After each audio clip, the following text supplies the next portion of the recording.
4 years working that hard. No, I think Other. So it just wasn't.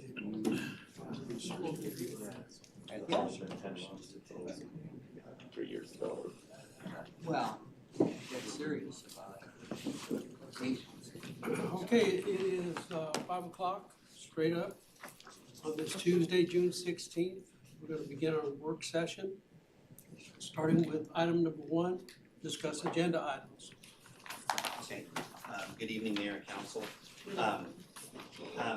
Just in the interest of time, because I know there's a lot on the agenda tonight, but there are only 3 consent agenda items tonight. 7A is considering the minutes for the May 19th meeting as well as the June 2nd meeting and the special calling of the 26th. And then 7B is just to consider the appointment of Michael Hoffmeyer to the Duncanville Community Economic Development Corporation for 2 years, ending August 30th, 2028. And then obviously the last item, item 7C, is just consider a resolution authorizing the use of hotel occupancy revenue for the 2-day 4th of July signature events. And does anybody have any questions on any of those items specifically? That concludes the consent agenda. In the consent agenda, now we'll move on to city council calendar. Thank you, Mayor. All of you have a copy of the city council calendar, and it's also in the agenda packet. If you have any questions, let me know. Also, we need to come up with a date for board and commission follow-up interviews. And the dates I have now for June are June 25th or June 29th. Do either of those days work for you guys? And this is just for the vacancy. This is not for full. Okay. I have 3 additional applications. So, and there were 2 people who did not interview that night, and I have 1. June 25th was June 25th does not work for me. 29th is a little bit in question. 29th. Oh, It's a little bit in question. we can go into July. And July is pretty busy. So we have 1 each that would be able to make the 25th and the 29th. Correct. I'm good either day. 2 on the 25th. I'm out. 29th or the 25th. Okay, the 25th is out. Okay, what about the 29th? You can't make it. I have a conflict, but we'll see what we can. Okay, who else would be able to do the 29th?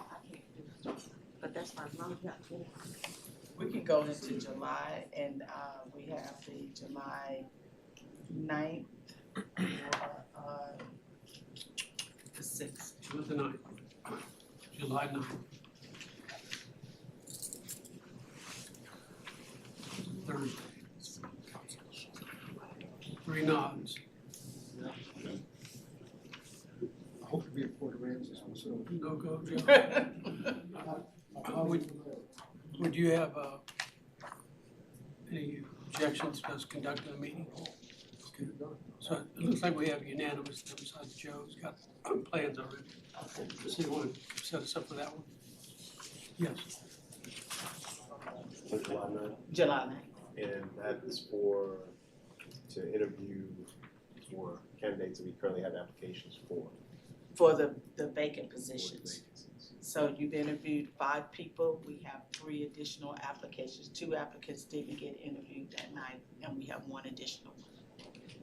Mayor, if we can put on that, because this needs to happen as soon as possible. We have the CIP, we have the LAD committee, and we have the cultural district steering committee, none of whom we will appoint at any appointment. So we can have on that agenda to discuss how we're going to handle those. Sure. Okay. Would you put that on there? Yes, sir. And CTIP, we did get 2 additional applications, which I sent to Angel. Angel says she's available to interview if you want to interview on the 9th. But there's 2 additional CPIC people, which would complete that board. Okay, all right, so we're good for July the 9th. Correct. Do we have time? Yes. Oh, what, 6 o'clock? Okay. 6 o'clock.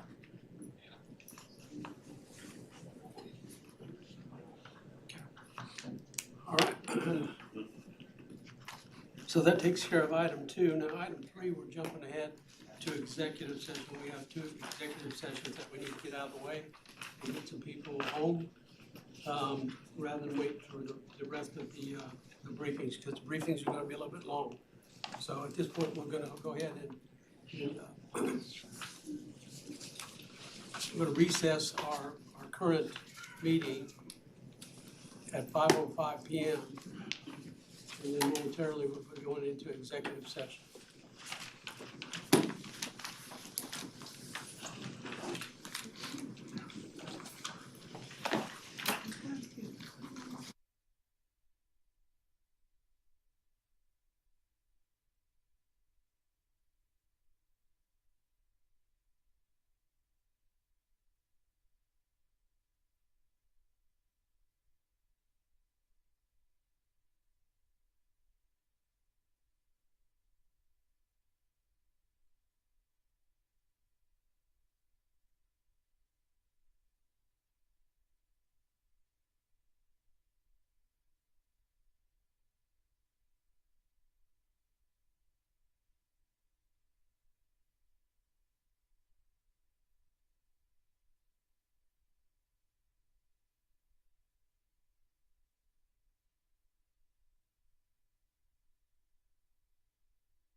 When you sit in that washer seat.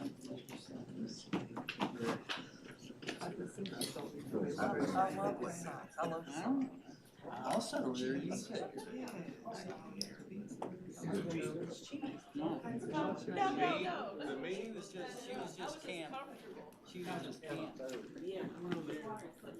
We're live. Sound off.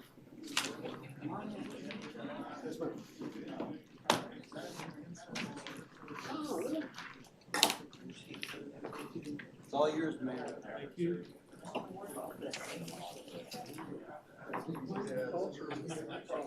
Hey, the mayor said we all had to be quiet.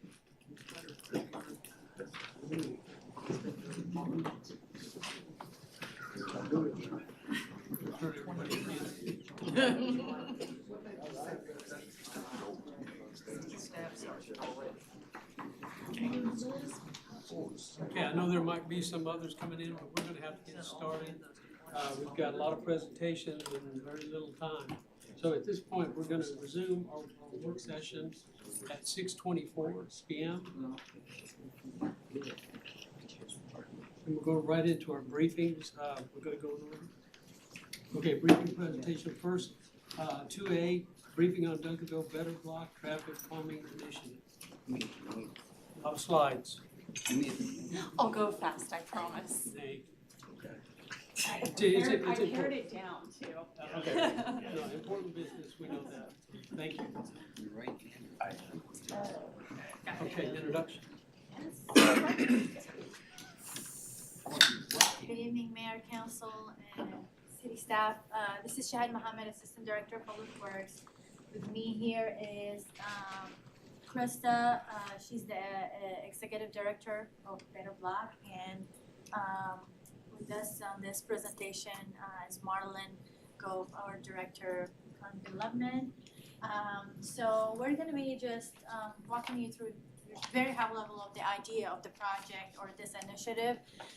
So this is really a collaborative approach between the Department of Public Works and Economic Development. We wanted to explore innovative approaches to enhance safety, economic vitality, and the quality of life in our city.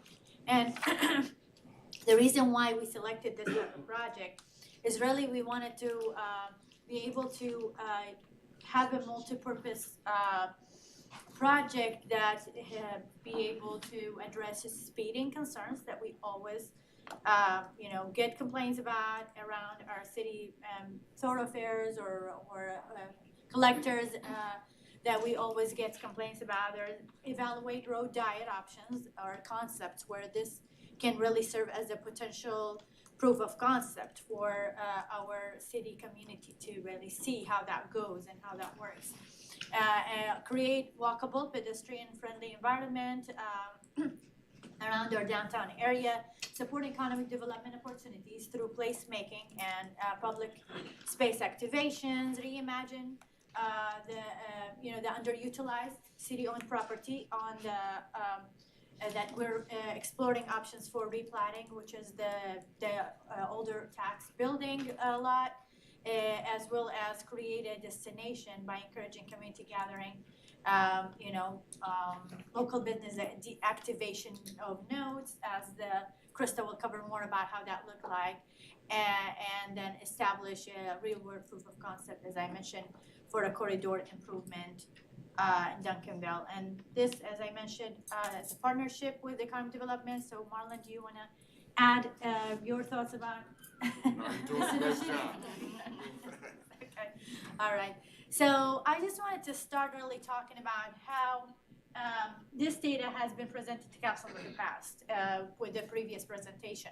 And this really relies on traffic counts coming from TxDOT. And as you see here, the main idea or the main message that I want to rely on these, if you look at the city streets here in Daniel Dale, Campus, Crocker Hill, Main Street, Santa Fe, Cedar Ridge, if you look at the traffic counts, annual average daily traffic here, you'll see that the city over the years is probably even having some reduced traffic counts and some on some of our streets versus really overall majority is a little bit of reduction versus an increase. However, Usually the assumed capacity for the number of lanes we have is in the range of 32,000 to 36,000 vehicles per day. So with that, this really shows you we have an excess capacity. We do have overcapacity on some of our streets, and it is really encouraging drivers to go faster. And, having those streets really serve somehow like a highway to some extent in some of the regions and causing this issue. So this is one way to really help with that, and one innovative way to really help with that we thought about. And Krista will talk more about what's Better Black and what we're trying to do. Awesome, thank you so much. Well, thank you all so much for having us this evening so we can kind of talk a little bit about how we go about our work and why we go about our work. Better Block is an urban design nonprofit. We really focus on working with the community to reimagine spaces within their neighborhoods. So that might be underutilized lots, it might be streets. It's really looking at, can we make these spaces safer for everyone in the community, and what exactly could that look like? We create pilot demonstrations, so this means we do our work technically temporarily. And a lot of people ask, well, why do you do temporary? And we find that temporary erases the fear of permanency. So a lot of times we are looking at streets, we're looking at parking spaces, and we're talking about, can we reallocate this back to the people, and what would that look like?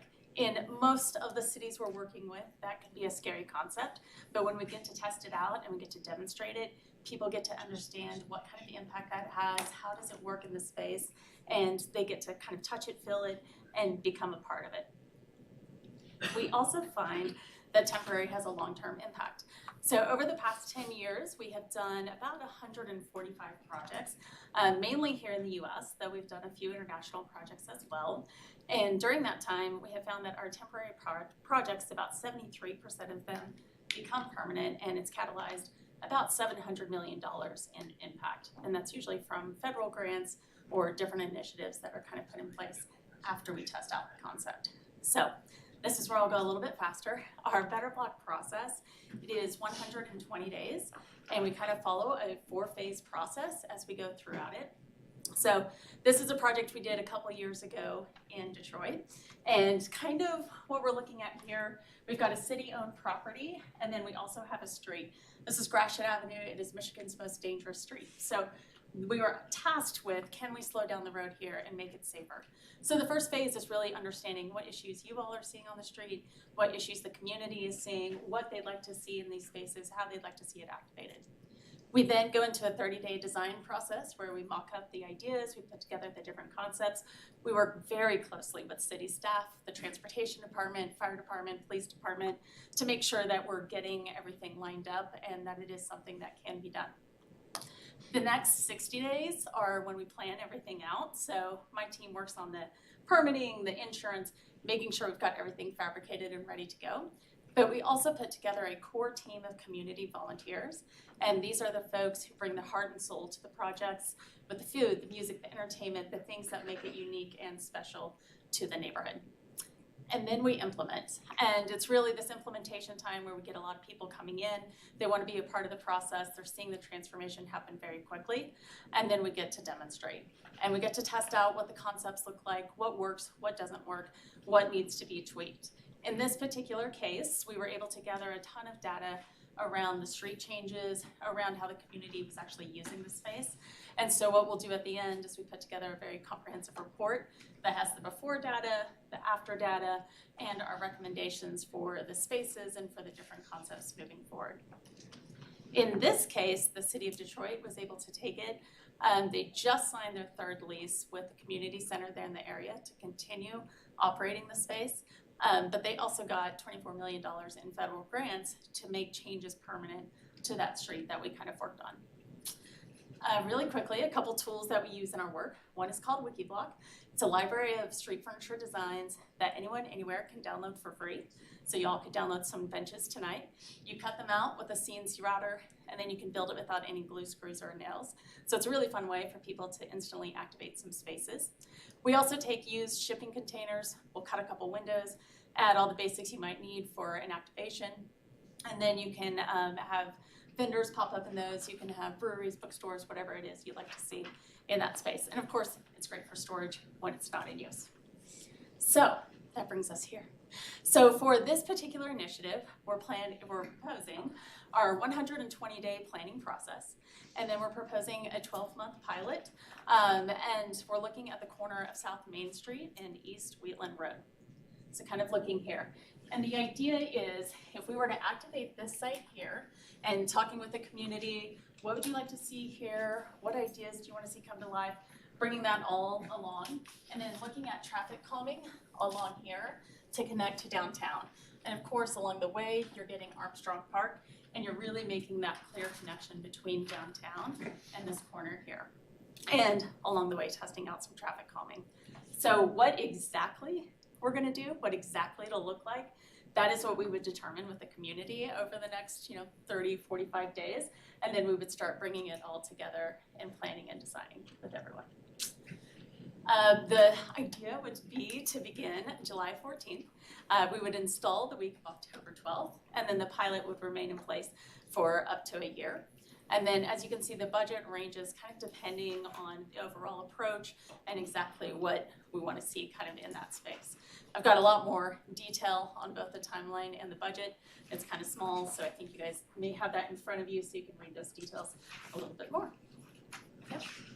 Yeah, so the reason we selected Main Street, and Wheatland is really because similar reasons we talked about, those two streets being definitely, the busy, but also,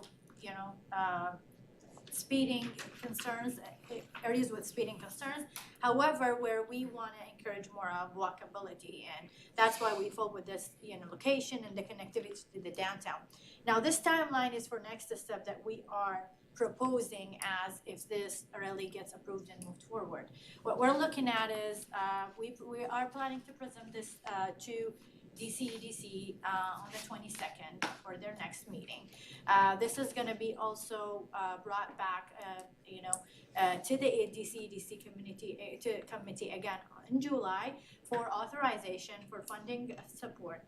The plan is to use DCEDC funds to support the project, and once that gets approved, we definitely plan to bring it back to council in July for consideration and approval as well. Really that's in a nutshell the schedule that we really are proposing, and the main reason is we are seeking activation in October, so weather is nice and people are really going to utilize those activations and be able to utilize that project, walk around, want to spend time in the outside. So that's the goal we are trying to work with on the timeline. Any questions for us? Two questions. Were there any other locations considered for projects? That's the first question. Yeah, we looked. We really were kind of focused on this site here, just because of the work that's kind of going on with that site. We did look at going this way, but I felt like the connection to downtown, kind of picking up Armstrong Park, was a little more feasible. It's also just a couple hundred feet shorter, so that felt a little more manageable to kind of go this way instead. So no other locations were considered. You kind of focus on just this one, okay? Yeah. And then secondly, so there may be other activity involving that property, correct? Oh, And absolutely, right? What, is that last month? deliberate? If there's overlap with this? Yeah, so when Shahad reached out to me to say, hey, what if we were to engage this group, because they've expressed interest, like what sites would you want to propose based on the work you guys are doing? And for us, there isn't a more important intersection than Wheatland and Main because of the project that we have at the former tax building, Chenzo, some of the things that are happening both north and south. That's just kind of like, that central dividing line for South Main and North Main. But she's right, when they came on the ground last month or so, Yeah. we got a lot of steps in. We walked to like all the way up Main Street, we walked west on Wheatland towards Reed Middle School. But I think I just really submitted the project areas that, we have active deals that we're negotiating or sites we're submitting. And then ultimately they concluded this, checks most of the boxes that they're looking for. Okay. So, yeah, there's some synergy, obviously. That's the word I was trying to, there's, okay. Yeah. So the project that we're looking at, is it okay to say Chinsos? It is, Okay. yeah, we talked about that Okay, openly, so- absolutely. Yeah, so that is, it's not the left hand not knowing what the right hand is doing. Yeah. This is all going together. They're excited that, they're familiar with this organization just based on the work they've done in Dallas. And so, yeah, there's some mutual excitement about the potential for this location. And this lot really, with the concept that Marlon had it proposed earlier, where it was gonna be replatted to multiple lots, whereas now, potential for other lots to be utilized versus just the Chinsos, or in addition to Chinsos. So this really gives the opportunity to test that. What can we do with that lot, with those, and that's gonna be successful, and what ideas we can bring for per minute. Mr. Davis. Yes, thank you, Mr. Mayor. Thank you, Krista, for that presentation, and Ms. Muhammad for your presentation. Just really quickly, can you, I'm in full support of us exploring this. I think it's in congruence with our comprehensive plan and how we activate Main Street and try to drive more walkability, which in turn would hopefully drive more economic activity and development for this particular area. Krista, could you just share with the council and with everyone a little bit about how we take the data and the intelligence that we gather through this and weave that into the opportunities we have to weave that into our planning strategy as we reimagine or think about what this corridor could be in the future? Yeah, so I think the data is really important because it's all the ground stuff. What is the community saying? It's a lot of what you all have heard, I'm sure, over the years. I think it's also a lot of observational. We do public life studies that will sit out there with speed guns and measure cars going past. And it's really just understanding this space. I think when you really get to be on the ground for about 5 days doing an install, you learn so much about a place. We just did an install in downtown Dallas on Main Street, which is where I live. I learned so much from that install, even though I've lived there for 15 years. So we'll be gathering all of that, and then we will put it together in a comprehensive report for you all.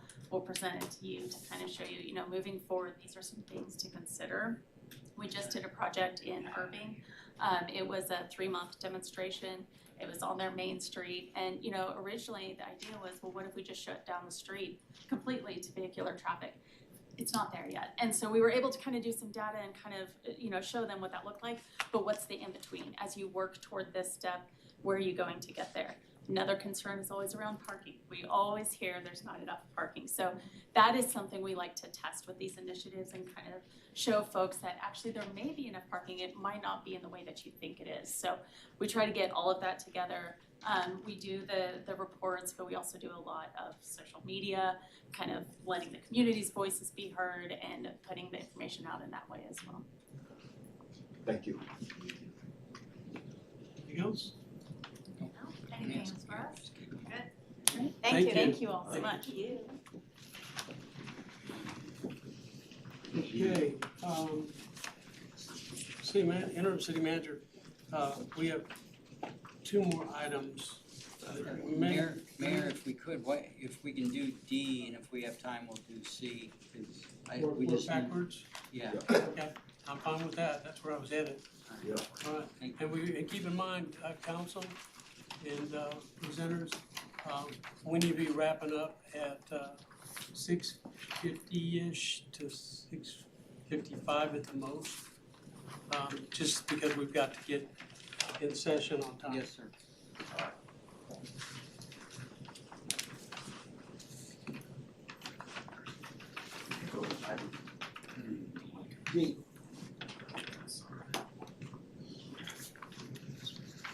Okay, so, let's see. Okay, so my name is Mark Rauscher. I'm the Assistant City Manager here at City of Duncanville. And so tonight we were just gonna do a briefing on the property located at 711 East Camp Wisdom Road, formerly known as the Roadway Inn now. It's called the Capitol Oak Motel. And this is just a rendering of the location. I think everybody's pretty familiar, with the location right off 20 and Camp Wisdom, adjacent to the Freedom Car Dealership. So the reason we're here tonight is, we wanted to provide an update on just some of the things that have been happening at that property over the years. We've had quite a few 911 calls for services, both fire and police at this location. We've also had secondary businesses operating illegally at this location. And then we've also had a wide range of code issues and so forth at this location as well. And so, as I mentioned on the previous slide, we had several issues. If we could go back real quick. Thank you. So we had a U-Haul business recently operating there. They have since ceased that operation because you've got to have an SUP in order to operate that type of business within the current zoning district.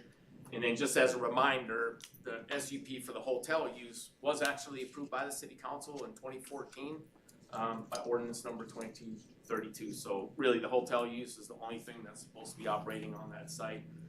There was also a truck parking business that was advertised online, and we found out about that, but they have ceased that operation as well. So next slide. As far as code issues, just over recent years, we've had various issues with trash and garbage on the property. We've also had issues with vegetation not being properly managed.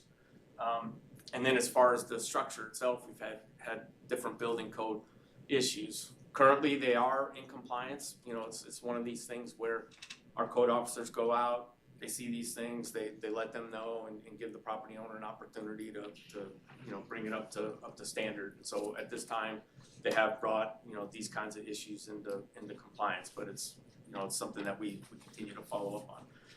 Next, this is just kind of a summary of 911 calls for service going back to January 1st of 2020. You can see between January 1st of 2020 through April 30th of 2025, when you look at both police calls and fire and EMS, there were almost 2,300 calls for service just to this location. Those are 911 calls. This is not just, this does not include PD going out and kind of checking on the property. These are actual 911 calls for service. Then we looked at the past year from May 1st of 2025 through May 1st of this year. We had about 313 calls for service at this location. We have also received some complaints from adjacent property owners about some of the issues at the property spilling, at the hotel property spilling over into those adjacent businesses. So that's something that we try to look at too, and that's why we send code and out to look at different issues, and we appreciate PD and FD and all they do as well. So given the historical nature of a lot of these issues, we went back and we looked at the terms of the SUP. SUPs have certain requirements in them that you need to adhere to in order to be able to continue to operate whatever that SUP allowed. In this case, it's a motel use. And due to the nature of the issues that we've seen over the years, we wanted to just bring this to you, for your attention, and through this briefing tonight. And if you feel as though it's warranted, we would come back at the next council meeting. This just kind of lays out the steps for revoking an SUP. So we would come back at the next council meeting with a resolution asking for your approval to proceed with revocation of this SUP.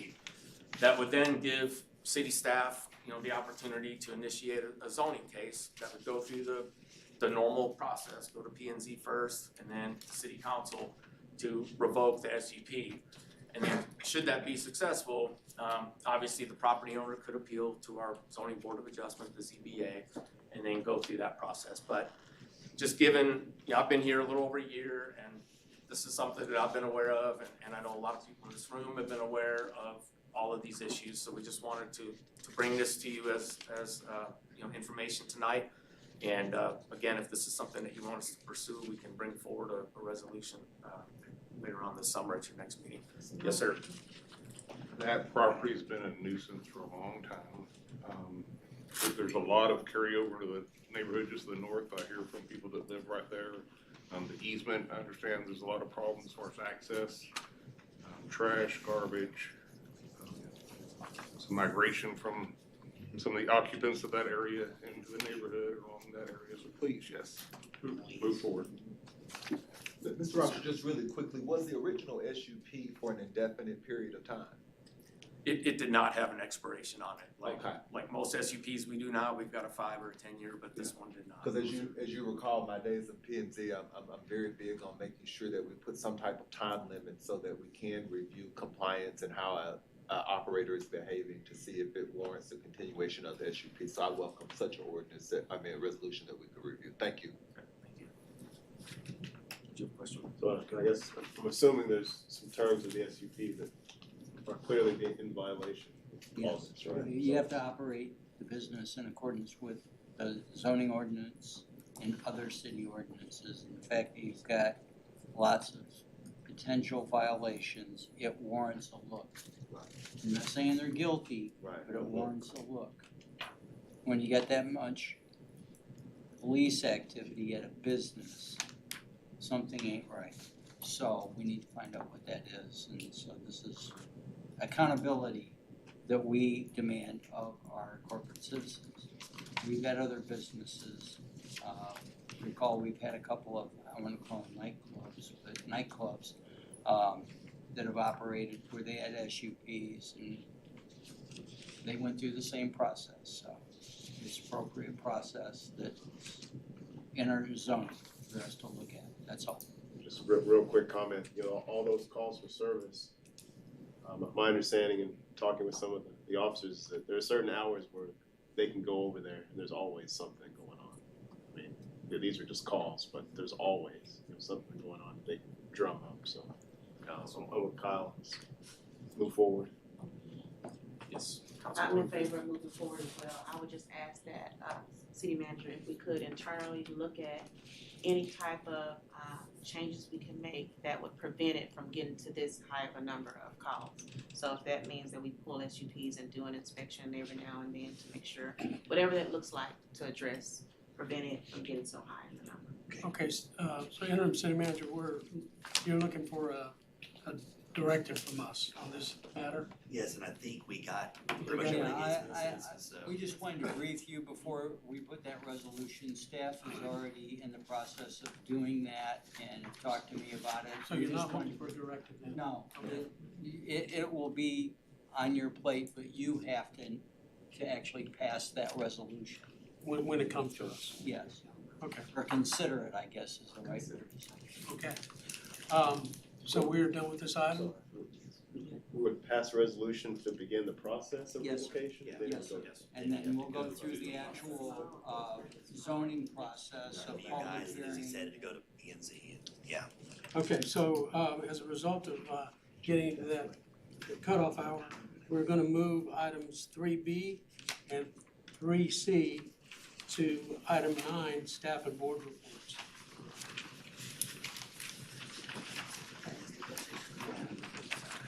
No, we need- Okay, so at this point, we're going to recess our workshop. Well, we're gonna adjourn our workshop and move into executive, or to regular session as soon as y'all can take care of your business. We'll see you in there, thank you.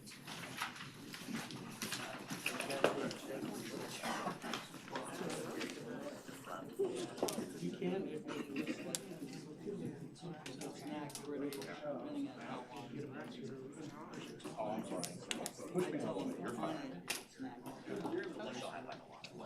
I am. Yeah, that sounds good.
under the city manager's report. Yeah.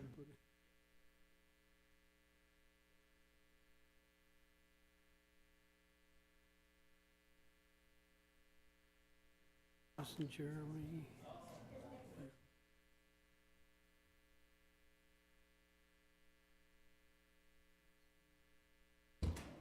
Our student here.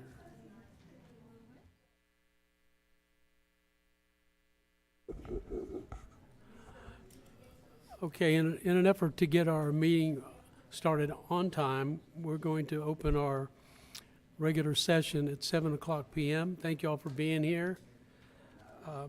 We're going to go ahead and call the meeting to order. And with that, I would ask Pastor Barrientos of Trinity Church, Fair Meadows, to come forward and bless us with our invocation. Please rise, if you may. Well, it's my honor to be with everybody. I want to pray in two directions in this moment. We're going to pray for the wisdom of the meeting, but even today we had a staff meeting and we were encouraging our staff to encourage one another daily, because if your job's anything like it is to pastor, most of what you hear, your feedback, is criticism and negative, and why'd you make that decision?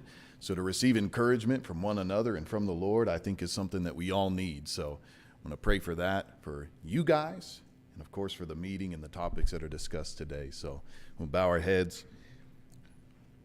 Heavenly Father, we thank you for the opportunity, the privilege, and the joy that it is to stand representing our city, representing people, and prayerfully, Lord, we represent you in a way that honors you. I pray first of all for each and every one of these incredible leaders that you have appointed, that you have raised up, and you have trusted to be a voice and a source of wisdom, Lord, for this day, this hour, right here in this city, in this territory. And Lord, I just pray for your encouragement and your strength to be upon each and every one of them.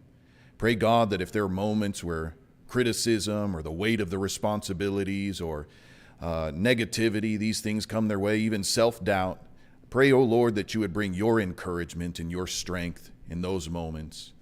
And Lord, your word says that if any of us lack wisdom, we can pray, and you have it in abundance and you will give. And so I just pray for your wisdom in tonight's meeting. God, the topics that are discussed and the things that are that we work through and reason through and share one with another, I just pray for a grace from heaven, a wisdom from above to be upon and with and operate through each and every one of us. We welcome your peace and your grace. And we pray these things in the mighty name of Jesus. Amen. Amen. Thank you, Pastor. Please join us in our flag salutes. I pledge allegiance to the flag of the United States of America and to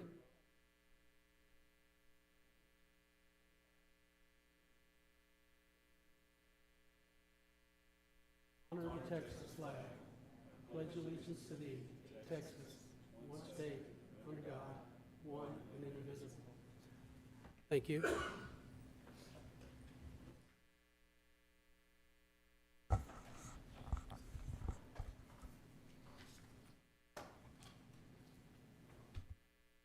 Okay, moving on to our reports under item 4. I'll begin by mentioning, as most of you know, of the horrific accident we had last week that took the lives of 3 beautiful people in our community. And I want to let you know that our police department, this is, okay.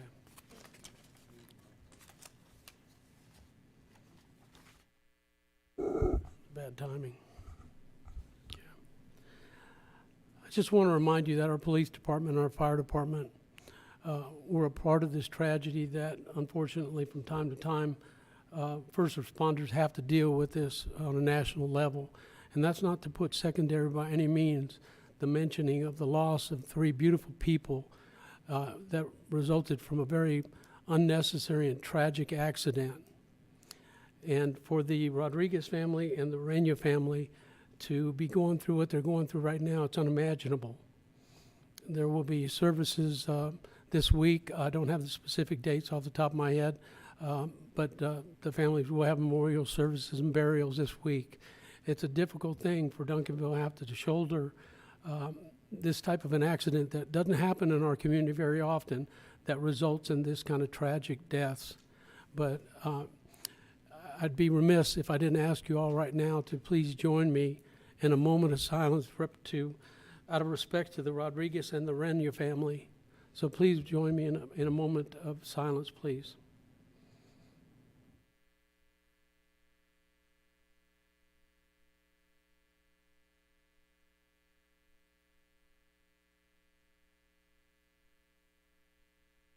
Thank you. Another item, I want to congratulate everybody that was involved in the Juneteenth celebration that we had out in the city of Lancaster. I want to thank the city of Lancaster for hosting. It'll be here next year in Duncanville. There was great attendance. It was well organized, and it was an exciting time to be joined with so many people that were excited about the celebration. On our behalf, through the nomination of Councilman Mac Burnett, Mr. and Mrs. Juneteenth were our own James and Judy Talley.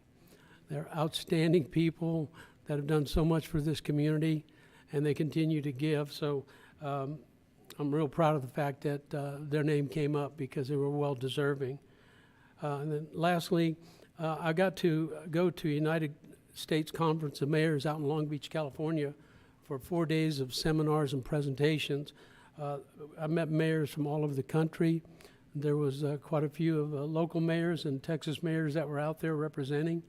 But the overall benefit that I see by going out to an event like this is during the presentations and during the discussions that you have with other mayors, there's just incredible ideas that are shared, incredible information that is presented that hopefully some of it, as I talk to different people, including the interim city manager, about either, if we're not already doing it, it might be something worth looking into for the future.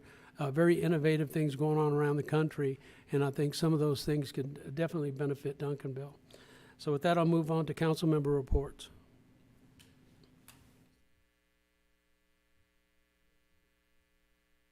I don't see any lights on. I can see there's no lights on. I've got mine on. Okay, Councilman Mac Burnett. Thank you, Mayor. And thank you, Mayor, for the prayers for the families that were affected. At the CoLab space in Wheatland Plaza, on the first Fridays, they do a Duncanville Deal Makers. So if you're entrepreneurial, if you have something or ideas or visions, it's a good place to go and see and express. Also, I want to thank the library for kicking off their summer reading program. You know, it's reading, well, readers makes leaders, and I hope people take advantage of it. Also, we have a little group that performs at the senior center called the Golden Heirs. On Wednesdays, 10 o'clock, once a month. If you get a chance, go and watch them and stuff. And this past Saturday, we had the Junior Grand Prix, and I heard a couple of the council members went up against each other here at this thing. And echo what the mayor said, the Juneteenth celebration was very well done by Lancaster and in cooperation with the other cities. Mr. and Mrs. Talley, if you've never met them, they're fine folks, and you should meet them. They represent Duncanville very well. He was very well attired in his Duncanville blue and his hat. And so we have a concert coming up in the park on June 27th. Also, we have our preliminary budget meeting on June 30th. Again, the budget might be like the grass growing or watching it like that, but it's so important for the city, so I'd encourage you to consider and look at this meeting. And then of course, we have the 3rd and the 4th, which is going to be the soccer watch parties for the World Cup and the 4th of July and 4th of July parade. And if anybody's interested in being in the parade, please contact me. Thank you.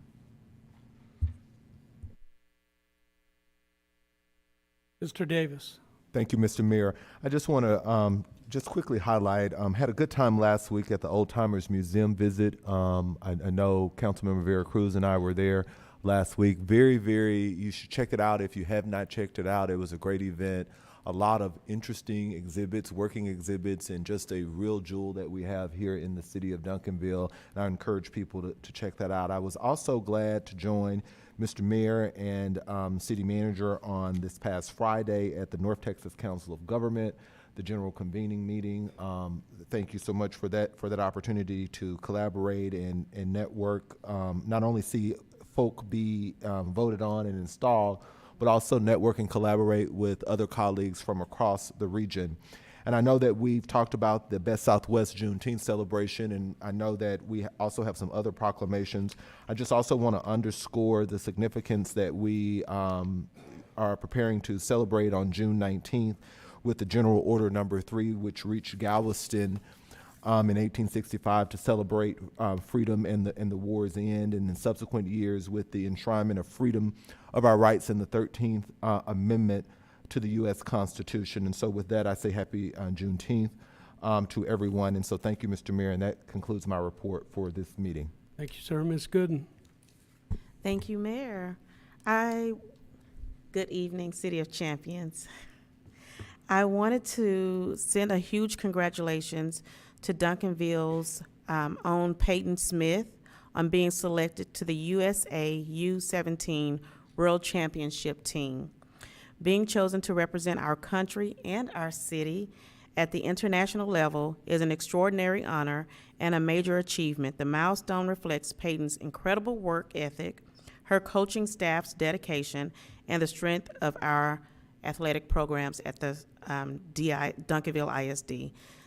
Peyton, the entire Duncanville community is behind you in being selected on this team. Congratulations.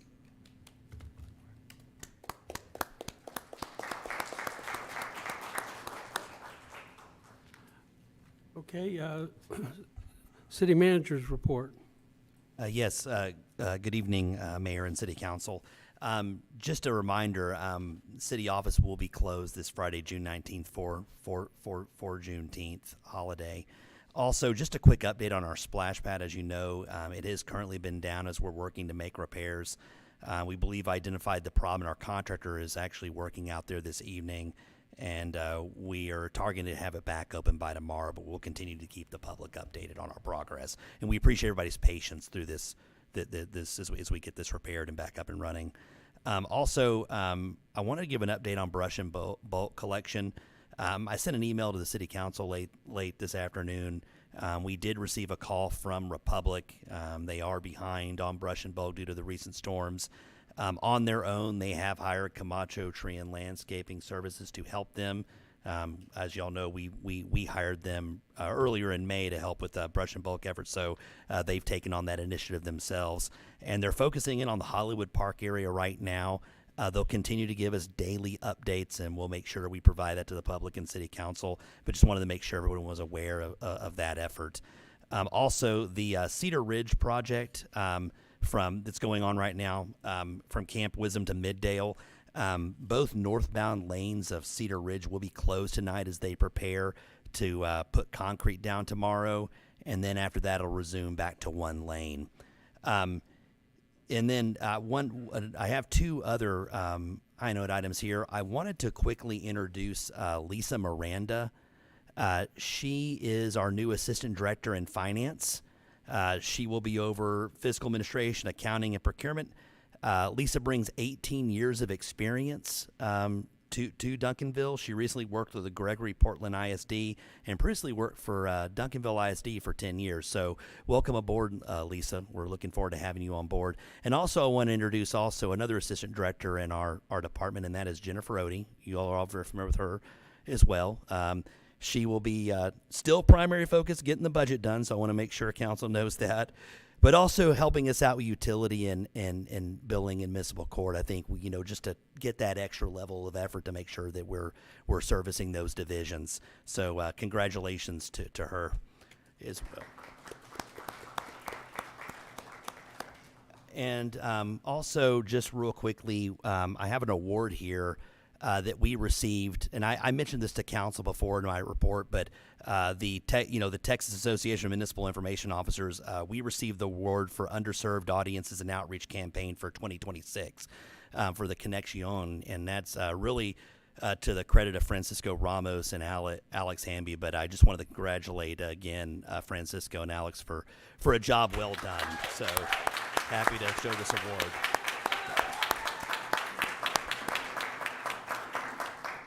And that concludes our report, and just want to wish everyone a happy Juneteenth holiday. Thank you.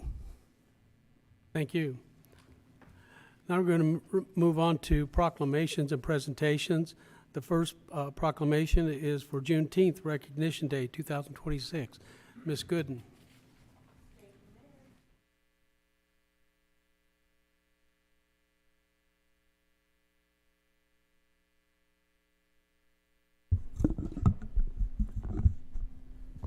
Testing. Can you hear me? Proclamation.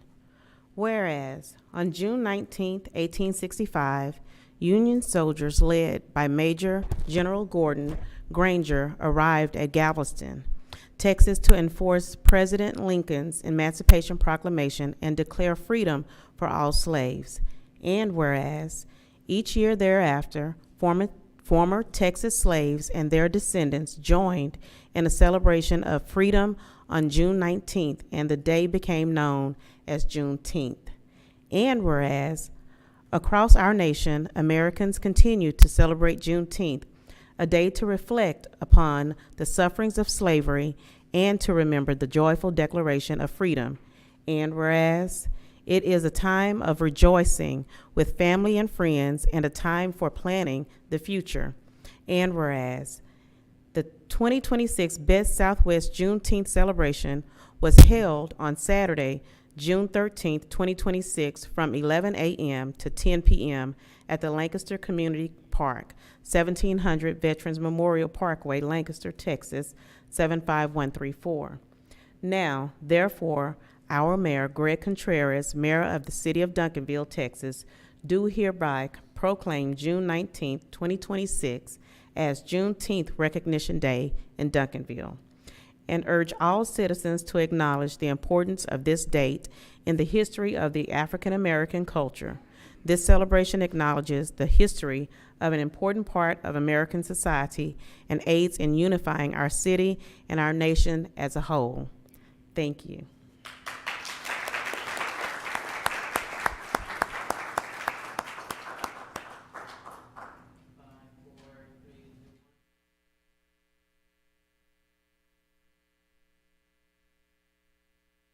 Thank you, Ms. Gooden. Okay, next item is 5B, Best Southwest Scholarship Presentation.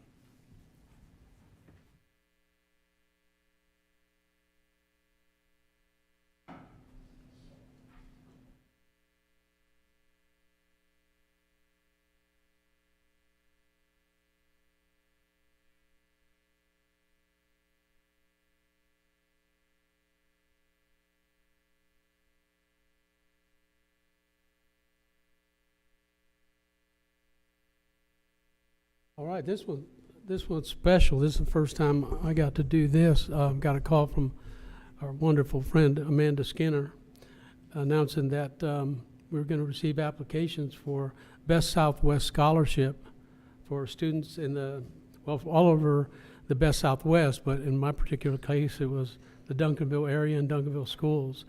What a challenge to have the type of, the caliber of students, their backgrounds, their test scores, their grades. It was just incredible to go through it, and incredibly difficult to go through it and process everything in a way that we thought we would come up with the top student to receive this award. And we did, and no secrets out. Angie Vega was our selection, and let me tell you a little bit about her. Pretty special. It's my pleasure to introduce an outstanding student whose compassion, dedication, and determination truly set her apart. Angie plans to pursue a career in nursing with the goal of becoming a pediatric nurse. From a young age, she knew she wanted to work in the medical field, but it was her love for children and desire to make a difference in their lives that guided her towards pediatric care.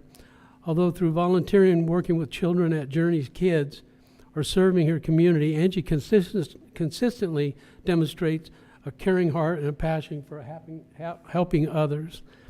Her inspiration to become a nurse grew even stronger after watching her grandmother face serious health challenges. During that difficult time, Angie saw firsthand the compassion, comfort, and support nurses provide to both parents and families. That experience motivated her to one day offer the same care and reassurance to children and parents during their most difficult moments. Academically, Angie has worked incredibly hard and expects to graduate high school with an associate's degree in science, allowing her to begin her nursing journey ahead of schedule. She plans to complete her nursing prerequisites and continue her education through Baylor Nursing School program, with hopes of eventually working at Children's Hospital. Beyond academics, Angie has been actively involved in organizations including Spanish Honor Society, National Honor Society, HOSA, Student Council, Spanish Dance Club, and she's also dedicated countless hours to volunteering at school events, athletic games, college fairs, and Duncanville Public Library. Through these experiences, she has grown into a strong leader, communicator, and role model for her peers. Angie is described as hardworking, responsible, compassionate, and resilient, someone who sees the challenges not as failures, but as opportunities to grow. Please join me in recognizing this remarkable young woman with a bright future ahead, Angie Vega.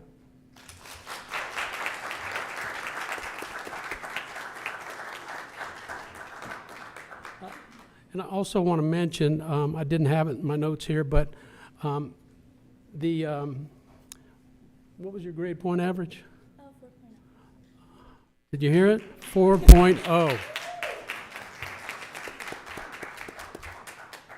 4.0. I found mine in my vault the other day, and I'm not going to tell you what it was.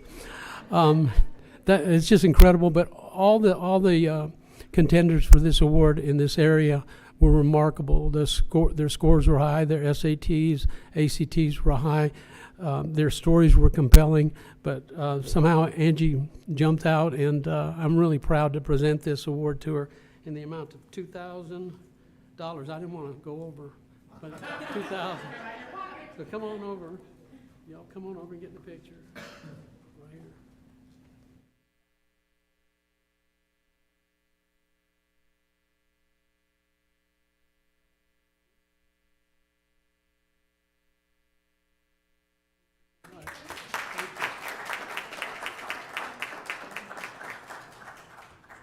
And I have to tell you that one of the reasons this was exciting for me is as I watched the DISD information that we get on Facebook sometimes, some of the, a lot of our accolades goes to our athletic programs, as it should. We have tremendous athletes that are also tremendous academic students as well. But when you go through here and you see how many students graduate and they go into Ivy League schools, they go into some of the hardest schools to get into out of Duncanville High School. So the school's doing a tremendous job of really lifting kids up and educating them to a level that is really giving them opportunities they might not have elsewhere. So congratulations again to Angie and her family, and we hope to see more next year. Thank you.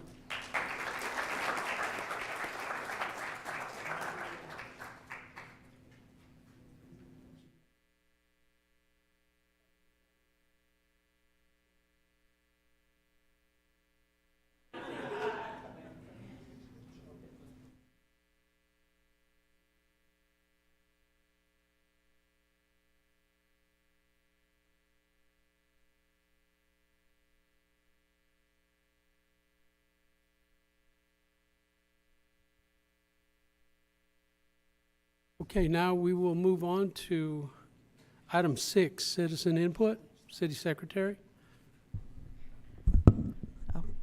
Thank you, Mayor. We had one email that I gave a copy to all the council. First up, we'll have Joseph Shirazi.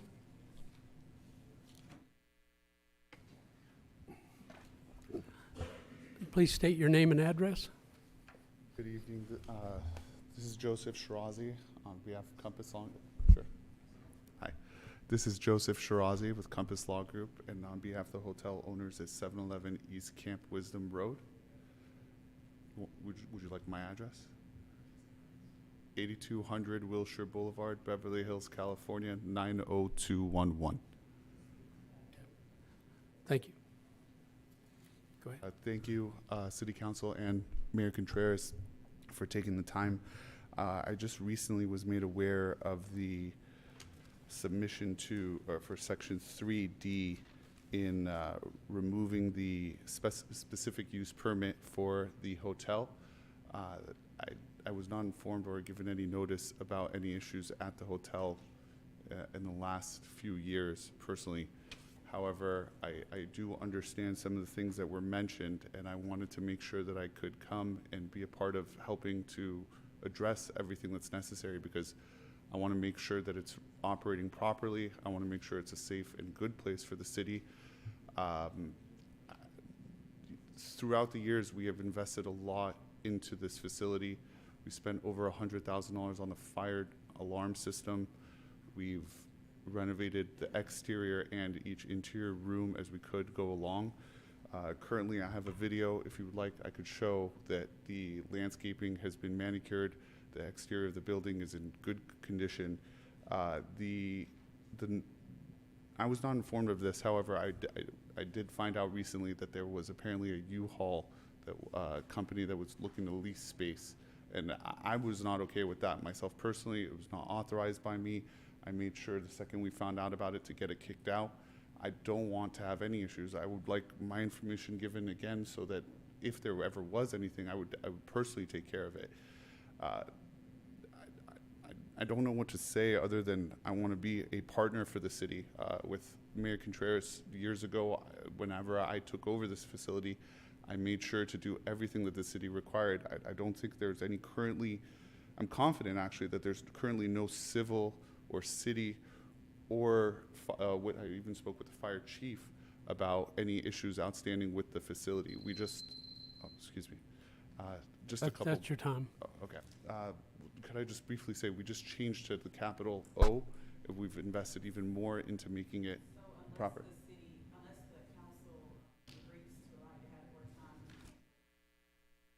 You'll have more time when this issue comes back before us to speak. Okay. Thank you. Thank you. Gail Sliger.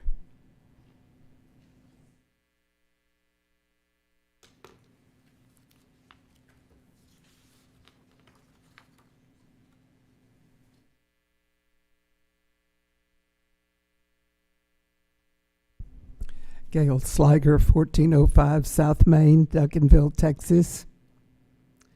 First, let me say thank you to this council for all the time and talent you donate to our city, not just on twice a month on Tuesdays.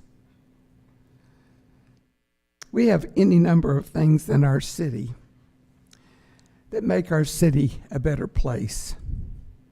Armstrong Park, named for Robert Bobby Armstrong. D.L. Hopkins Senior Center. Marcus Harrington, Harrington Park. I'm here tonight to express my concerns about how long it has taken to honor others who, like you, have given time and talent. Specifically, David Green, who is not only our longest serving mayor, 12 years, but served in many capacities prior to that, such as joining the COP, planning and zoning, councilman, recycle man, just to name a few. He was strategic in helping bring economic development to our city with Costco, W&B, Papados, Hilton Garden Inn, just to name a few. The thought of the naming of the library to honor Mayor Green was first brought to this council in 2024, was tabled to put together a process for naming. May I finish, Mayor? Council permission? Not at the moment. We declined the other gentleman's request. Thank you.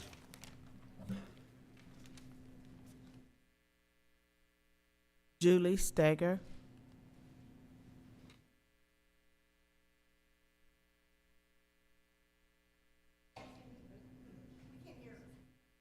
No, Julie Steger.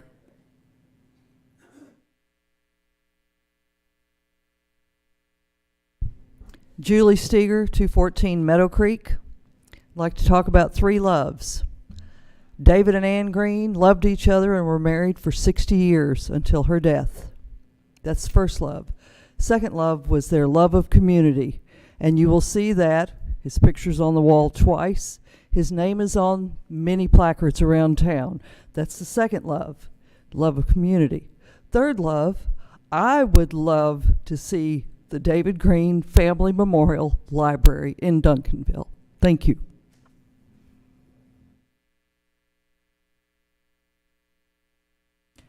Amy Jackson.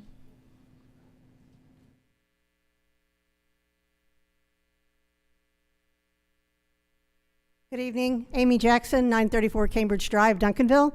First, I want to reiterate what Gail Slager said. Thank you. In the last 2 weeks, I've attended so many events, and I see you there.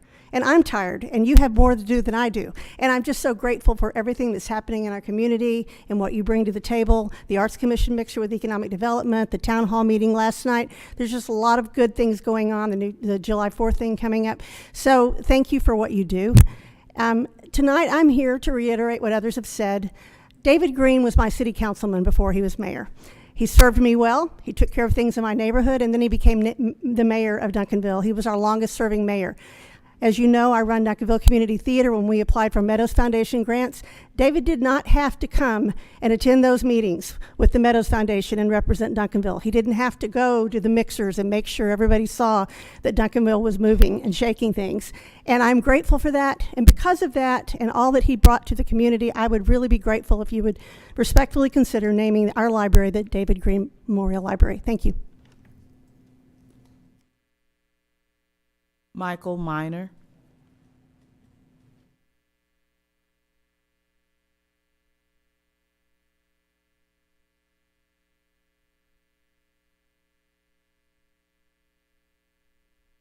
Can everyone in the back hear me? Great. My name is Mike Miner. I live at 2 Ascot Drive, Duncanville 75116. When I was a boy, we had heroes. Of course, we had Roy and Hoppy and Gene. And then as time went by, we had military heroes. We had Martin Luther King. I got to meet him once. Whoa. But our most important heroes were personal. I mean, my father was a hero. No doubt in my mind about it. He taught me how to be a man, how to be honest, how to be caring. And I believe we need more heroes. If we have one hero, we have many heroes in Duncanville, but the one that stands out for me is David Green, for the things that were just mentioned. The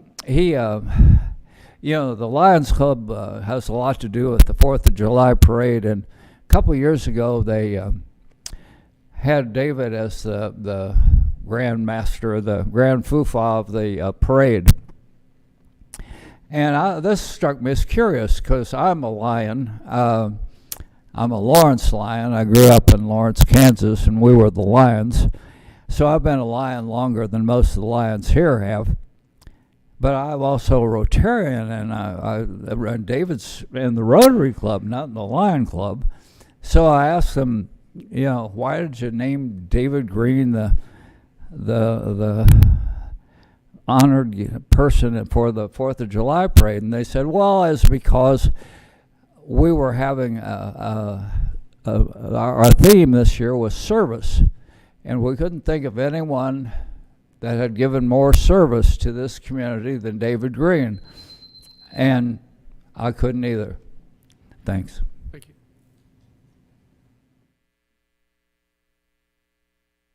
Linda Higgins.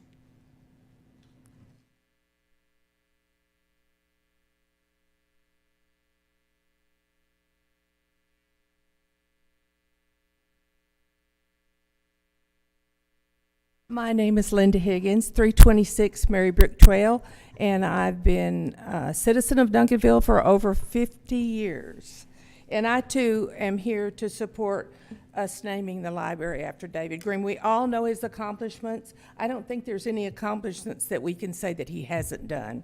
And but I'm a little worried about I don't know a thing about the process to do this, but I'm here to encourage y'all to hurry up the process, because us old people want to see it happen, and we're here to beg you to get this on the books and make it happen. And I don't think that anyone deserves this honor more than David Green. So whatever it takes, let's get it done.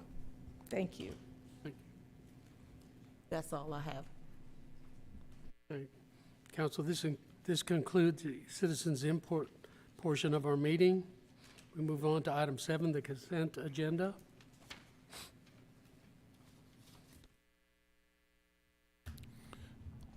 Mayor, I'll make a motion to approve. Okay, motion to approve the consent agenda by Councilman McBurnett. Second. Second by Councilwoman at Large, DeMonica Gooden. Please vote.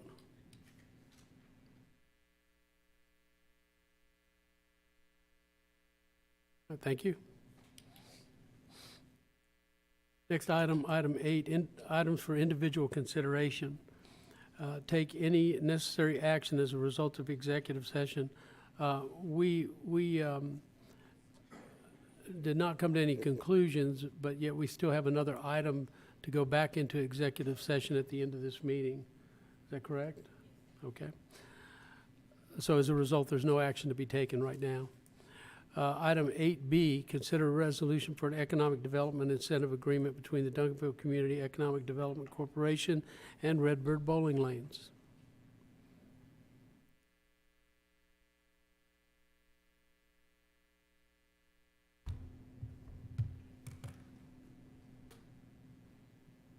Good evening, Mayor and Council. Marcela Perez, Economic Development Coordinator. So I am coming before you tonight to present a series of incentives that were awarded by the DCEDC. So just real quick, just to kind of give you a brief background. So last July, the DCEDC approved a revised incentives and grant policy, which included initiating a set application period for the Design Incentive Grant Program, which is the 6 grants. And this is just one of the programs under the DCEDC's incentives umbrella. The grants include paint, signage, landscaping, facade, pavement, and infrastructure. So the fiscal year 2026 application window ran from December 1st through April the 1st. And presentations were made to the DCEDC board at the last meeting. And in total, we had received 16 applications from 8 different businesses. And of those 16 applications, 10 applications and 4 businesses that applied for those grants and incentives advanced. Some of the reasons were just some of the businesses had already completed their projects, so they just didn't advance for that reason. So the 4 businesses with the 10 applications are being brought forward to you tonight for approval. And just given the time frame that the businesses have been working hard to get these applications in front of us, the DCEDC, and subsequently the City Council for ultimate approval, we wanted to be able to get them a response as quickly as possible so that they could begin commencement of their projects. So the first is for Redbird Bowling Lanes. A little bit of background. Redbird Bowling Lanes, Inc. Is a longstanding family-owned bowling center established in 1972. One of Duncanville's longest continuously operating businesses, hosting youth and adult leagues, which is where their ownership team is tonight. They are send their apologies. They are hosting 2 leagues and working their business tonight. They also host community fundraisers, group events. They maintain active partnerships with local organizations such as the school district, the Chamber of Commerce, and other civic groups. And the applicant and main contact for this request is Lauren Cathy, who is the owner and manager of the operation. Redbird Lanes is located at 1114 South Main Street, right next to Cox Farms, which I'm sure many of you have visited. I know you have, and enjoyed with your families. Here are a few project photos that were submitted to support the grant, the incentive request for pavement and infrastructure. So again, during the fiscal year 2026 design incentive grant application period, Redbird Lanes requested funding to complete. The first was infrastructure, specifically for grease trap replacement, as their current grease trap is outdated and nearing end of life, and replacement is needed to ensure compliance with current code and environmental and plumbing codes, prevention of wastewater issues. The second request was for pavement, specifically for parking lot asphalt repair and resurfacing, as their parking lot has deteriorated due to age and heavy use, resulting in safety hazards, as pictured there in those project photos provided. Their business impact, so their reported current annual revenue is over $1 million. The business projects 10% annual sales growth for each of the next 3 years following the completion of their projects. They currently employ 4 full-time employees and 23 part-time employees, and 75% of those staff members are Duncanville residents. So the financial details, the Economic Development Incentive Agreement with Redbird Bowling Lanes, totaling $30,000, was approved by the DCEDC on May 18th and included an award of an infrastructure grant of $12,500 and a pavement grant of $17,500. And the public hearing was also held on this meeting date, which satisfied the requirements per state code. And again, the owners send their apologies as they could not be in attendance tonight. But do you have any questions? Are these the types of grants that are paid out as you receive invoices? Yes, sir. They are all reimbursement based. All of the 6 incentive grants under this program are all reimbursement based. Okay, thank you. Councilman McBurnett? Thank you, Mayor. I want to commend Redbird Lanes for filing for this as well. They've a long-term existing business, and they have probably put $500,000 back into their properties. So, Mayor, I'm going to make a motion to approve. We have a motion to approve by Councilman McBurnett, second by Councilman Pennebaker. Please vote. Thank you.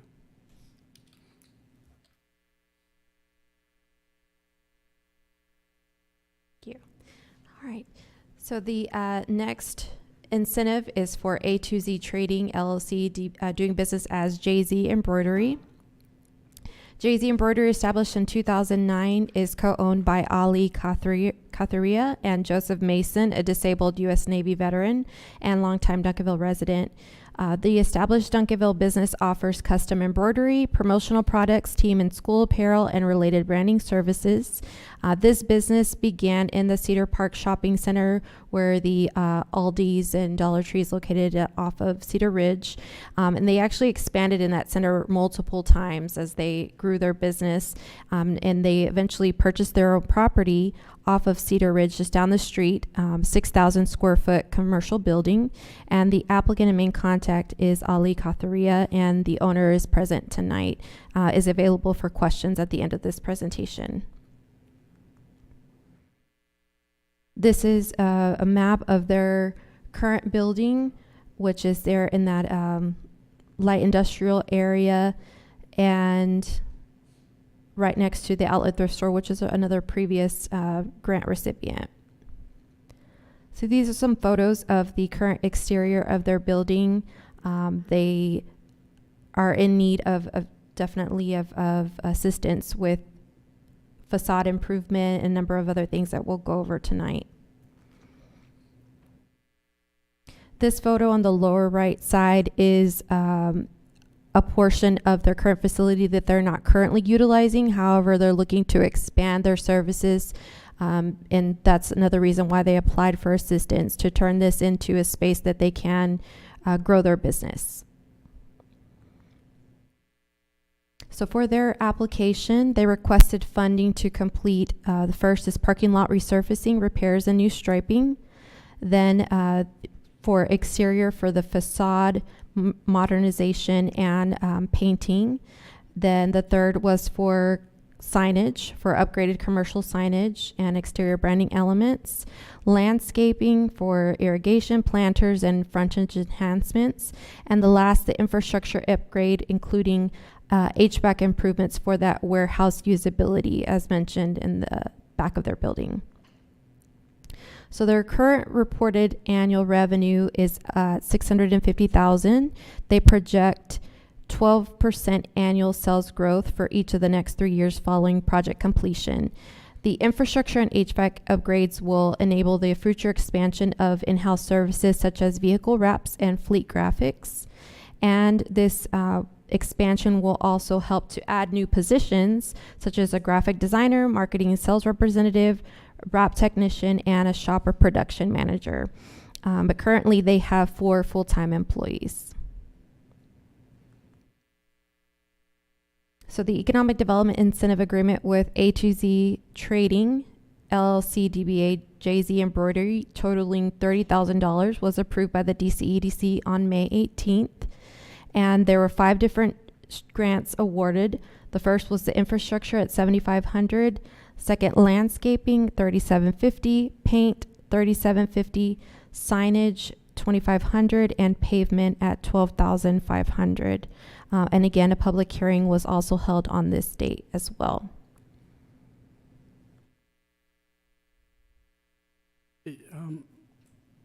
You mentioned that they're in light industrial. Is that the zoning?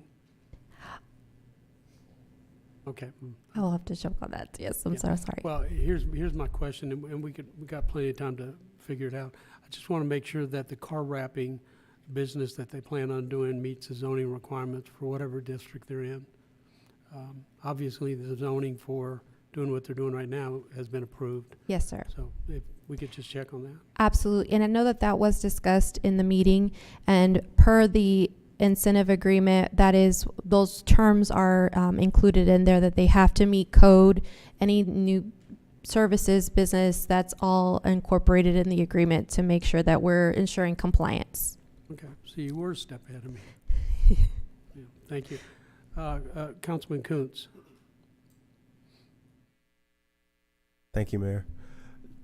I know before, I'm not sure if this is our current policy, but before, when we receive these kind of applications, I saw we have pictures of what it looks like now, the before picture. But I know, again, our previous policy, it was required to have some kind of renderings or pictures to show what it conceptually would look like afterwards. So do we have any of those for this? And I'll probably ask the same thing for all the other. Absolutely. So those photos, there were some renderings of the landscaping.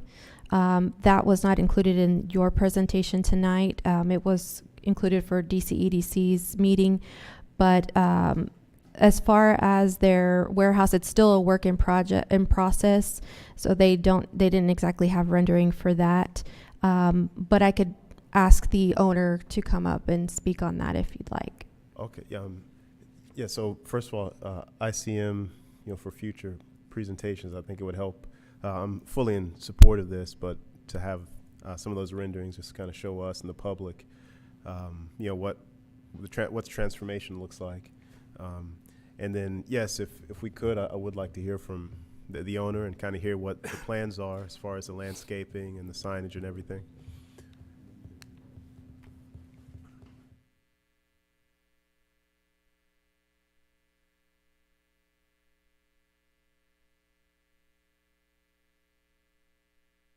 Hi, good afternoon. My name is Ali Khatiriya. The address is 910 South Cedar Ridge on Duncanville Road. Cedar Ridge Road, Duncanville. I actually do have a rendering I submitted. It's in the email. It's of the paint. Okay, there's a render I can email again if you want. There's a paint job of and a new signage rendering, so I do have that. Yeah, let me know if you have any questions, and thank you for your time. Yes, sir. Yeah, if the landscaping as well, I do have it'd be that. great to be able to see, what the whole picture will look like. The whole thing I have. And, yes, and then I had one other question for you. On one of the slides, it talked about the project right there, the 12% annual sales growth projected. So what's that? That 12%. What is that based on over the next 3 years? Why that particular number?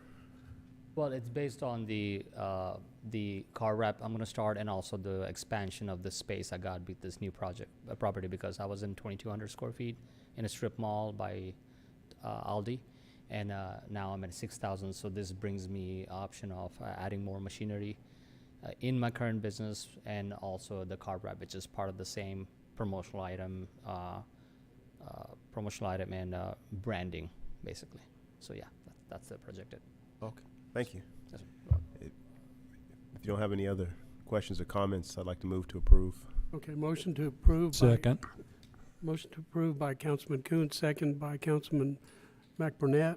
Please vote. Thank you. Thank you. Thank you so much. Yeah, item D, consider resolution for economic development incentive agreement between the Duncanville Community and Economic Development Corporation and Lynn and Jen's Hats. On. Yeah.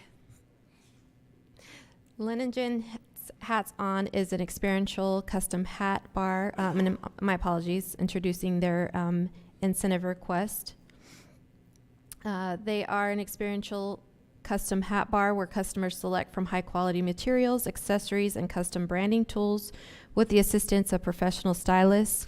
The business opened on November 1st, 2025 and aims to become a leading experiential hat making brand in Texas with national reach. The applicant and main contact is Jennifer Lott-Hagler, and the owner and manager, and she is also present tonight and available for any questions from council. This is the location of her business, 204 North Main Street, Suite 101, next door to Pet Village. So here is a project photo, the rendering of the proposed signage for her business. And I will mention, she and I went back and forth several times to ensure compliance with our code and ordinance as far as making sure that the dimensions of the signage will meet criteria to receive a permit. And during the incentive grant application period, they applied for a signage grant for new exterior business signage, as currently they do not have any on their property, and which in part would also help improve the visibility of their location in downtown. So Lynn and Jen's Hats On reported revenue in 2025 of $25,000, and based on the grant application and the information they provided, the business projects revenue growth to $75,000 in 2026 and $150,000 in 2027. and the applicant has invested approximately $20,000 already in building updates. And this presentation states that she's in the process of acquiring the property. However, she has already acquired the property and is the owner of that and the adjacent suite, which indicates long-term commitment to the city. Their economic development incentive agreement totaling $2,500 was approved by the DCEDC on May 18th. With an exception, and that exception was stated in your staff report.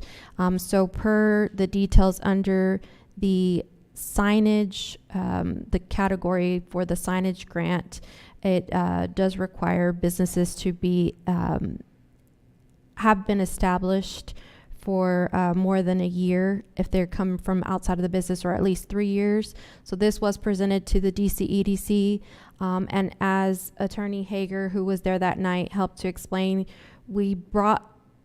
there's this and another case that was brought forward to the DCEDC with that exception because we thought that there was merit just based on the investment that the businesses have made or are planning to make in the city. It was up to the DCEDC to approve. We did not force any action, and they did essentially end up awarding just based on, again, all the information provided. And as staff, we look at the project in totality to see if it's in the best benefit of the community, the residents, and the business, and also, you know, a project that would help to enhance our city and drive additional sales tax. So lastly, a public hearing was held on that date to satisfy the requirements per state code. Thank you. If you have any questions, and I can also invite the owner and applicant up for questions as well. Councilwoman at Large Gooden. Thank you, Mayor. I would like to ask the business owner about the business impact and the projections. How are they arrived? Yes, ma'am.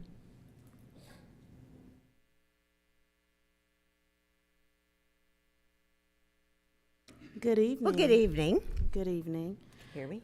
I see that the revenue growth for the upcoming year, 75,000, and then 150,000 moving forward. How was that determined? Well, good evening. I am Jennifer Carol Lott Hagler, 627 Mercury Avenue, Duncanville, Texas, 75137. Do you have to say who you are? Linda Wood, 202 North Horn Street, Duncanville, Texas. Well, that's a very good question. And I'm happy to report that the number is going to come in way larger than expected. Aside from just having the brick and mortar, we also have a mobile hat bar, which is a fully custom hat bar trailer. It is.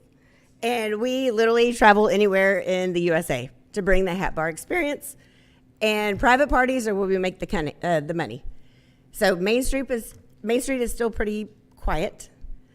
This is a way for us to actually pick up extra revenue and actually just satisfy our customers. We are perfect for parties, adventures, weddings, all kinds of stuff. And our numbers have increased significantly. We also have a third business model, which is setting up on site. So we are doing stuff for like Park City Club for Highland Park, where we go to the 17th floor, set up, do their big events. We have several country clubs coming up where we set up on site. And those things right there are helping us bring in additional cash as our side hustle. Thank you. Mr. McBurnett. Thank you, Mayor. I will say, since this has opened up, I know that they've been to Washington, D.C. I know they've been to several other places. So, regardless of what the projections are, I feel like we're really voting on whether to give them this grant. So I'm going to make a motion to approve.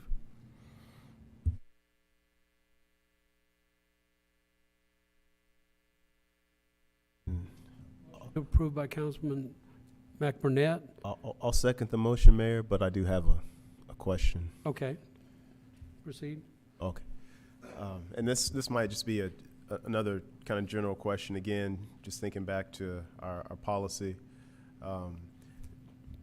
Previously, they had to get multiple quotes, right? At least 3 quotes for signage, paint, landscaping. So on this one, but all of them, are we getting those quotes, and is Economic Development Corporation reviewing those quotes? Yes, sir. So we did provide all that to the DCEDC, and I think in previous recent incentives that have been brought forward, we've brought the completed packet to you all. But if we want to go back, I think it's been about 6 months since we started that new procedure of just bringing the completed DCEDC award forward to council for final approval, because it's ultimately authorizing the expenditure. But if council would like to go back to receiving the full application again with all that, that's why we moved to this, to help shrink in your packet, since DCEDC reviews and staff reviews. So just to address also your earlier comment as well, that's why we kind of moved to this model. But if, we want to go back to all that, we can. And Mayor, ICM, just for informational purposes, I think it would help us at least to have it in our packet. Thank you. Yeah, and I understand and appreciate that you trying to save us time. But it has been the practice of many boards and commissions over the years to provide the same packet that the voting body before us received, so we can vote on the same basis. But you're attesting to the fact, and I think you were corrected, if I'm not mistaken, you said there were 3 submissions for the sign grant, and there's the correction. The quotes. Yes. Yes, she did. Okay, so it's 4. Yes. Okay.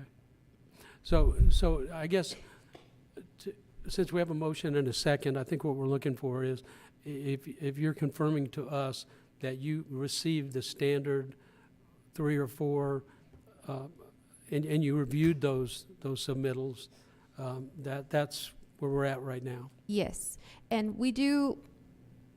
The corporation requests the quotes as a form of just validating the price point that the business, as far as the request, but it's not ever really meant to be that it's justifying the amount, because ultimately now that we've gone to a matching grant structure, it's holding the business more accountable, so that they request $30,000, the most that they can receive is 15. It's 50% of that, and then even at that, each grant category has a maximum cap, so the businesses are receiving significantly less amount that they were before, but it also ensures their equal investment into the project as well.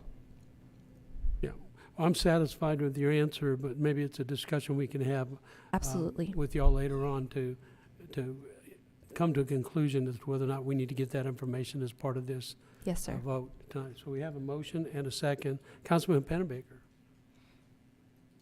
Thank you, Mayor. I've seen a lot of these hat businesses, and they're really fun. They're fun to watch. The artistry that goes into them, it's I watch them on the reels on YouTube and stuff. But my question was about the revenue, and specifically going to Washington, D.C. and other parts. Is that being reported in Duncanville? Because we've had that problem with, I believe, some catering businesses where they cater in Dallas or they cater in Fort Worth, and it's not reported as income taxable revenue. Is that something y'all are doing? It gets reported back to the state of Texas. And so we use Square, which actually shows the location where we actually do the transactions. A lot of the transactions that we do are actually like Duncanville. So we also do virtual hats, all kinds of stuff. When we went to Durant, right, to go to Choctaw, that would be reported in Oklahoma. When we went to, what's it called? The Tejano Fest in Houston, that will be reported in Houston. Okay. But the majority of the stuff is like right here around town that we're doing. However, we will go anywhere in the USA. Do you have an idea what the percentage of the sales in Duncanville are? They're probably, what would you guess? Just Duncanville by itself, not Southwest Dallas. Correct. I'm going to say Duncanville currently is going to be lower than 10%. Okay. What Duncanville could be is much higher. They don't know where to find us. They know how to find us online. They know how to book us. But if you drive up and down Main, there's nobody there. So we're trying to get attention and get recognition on Main Street and give people a reason to exit the highway. And that would be the hope. To do That would be yes. my answer. Yes. All right. Thank you. Okay, so we have a motion and a second to approve the request, please vote.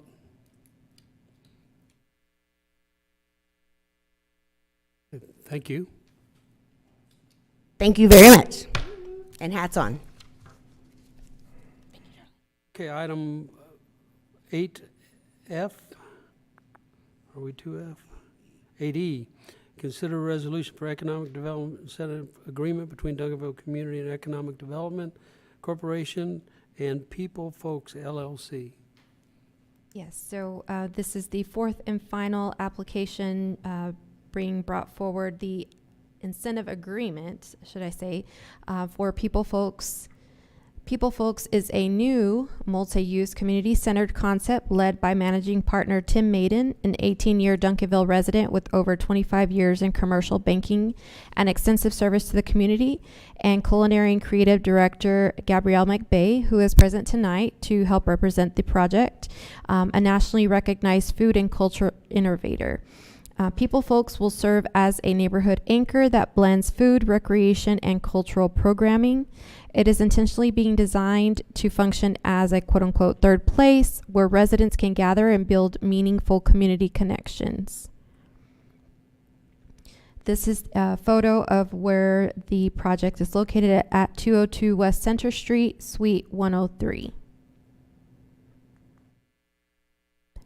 These are project photos of the current exterior of the facility, which is part of a retail shopping center, and the pickleball courts, which will support the concept.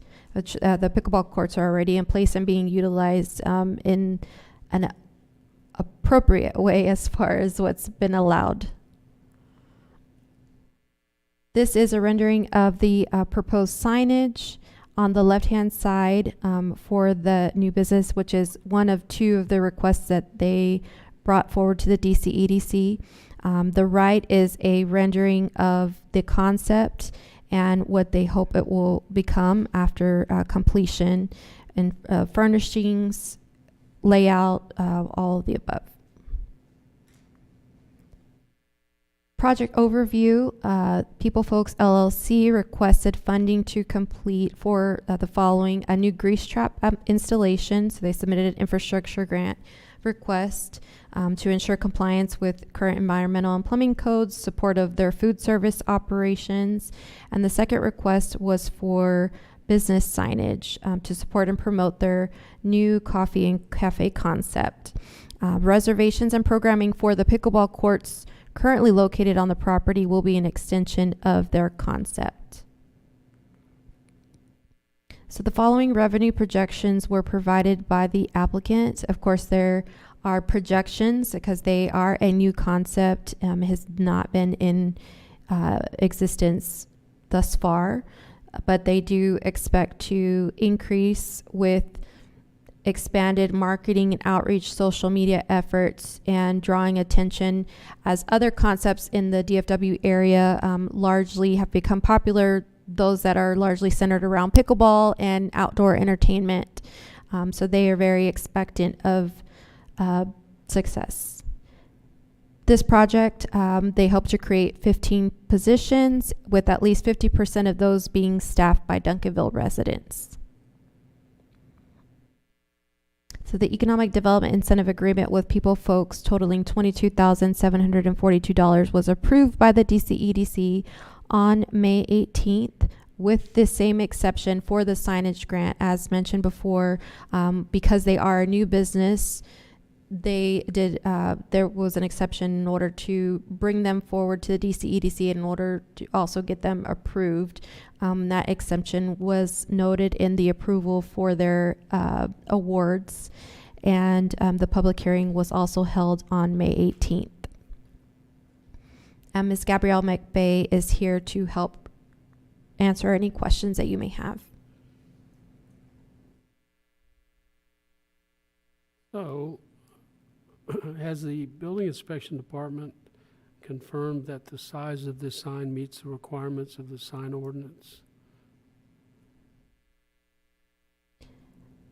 As far as their permit, so We do work with them to ensure that the dimensions being provided to us in the application process meet the dimensions per the zone, for the code ordinance.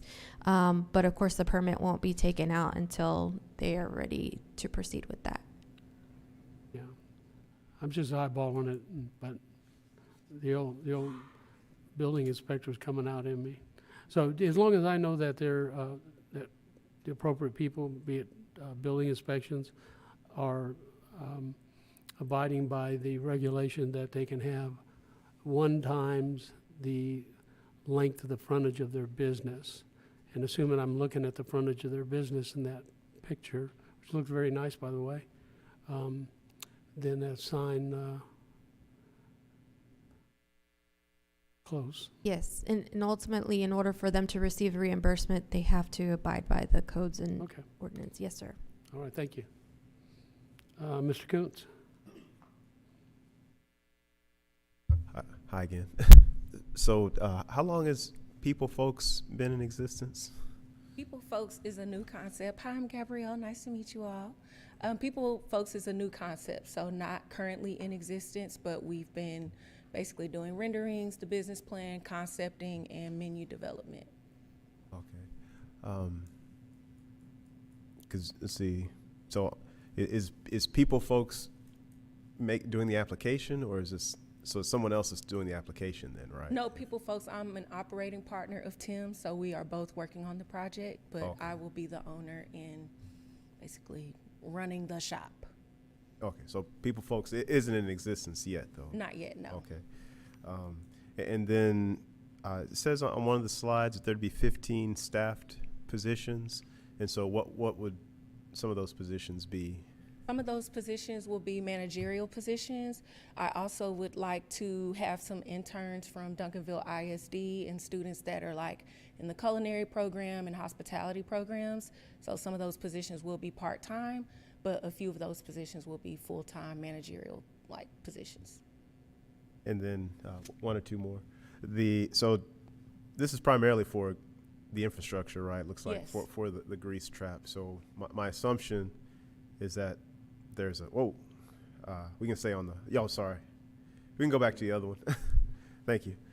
So my assumption is that there's a restaurant of some sort, some kind of food service is headed into this space, right? So the grease trap is being installed because before this concept existed, it was a school which did not have grease trap or vent hood. Grease trap will allow us to do basic like coffee, drink programs, and also like small bites, but it won't be a full restaurant. We would need a vent hood to like do full restaurant service.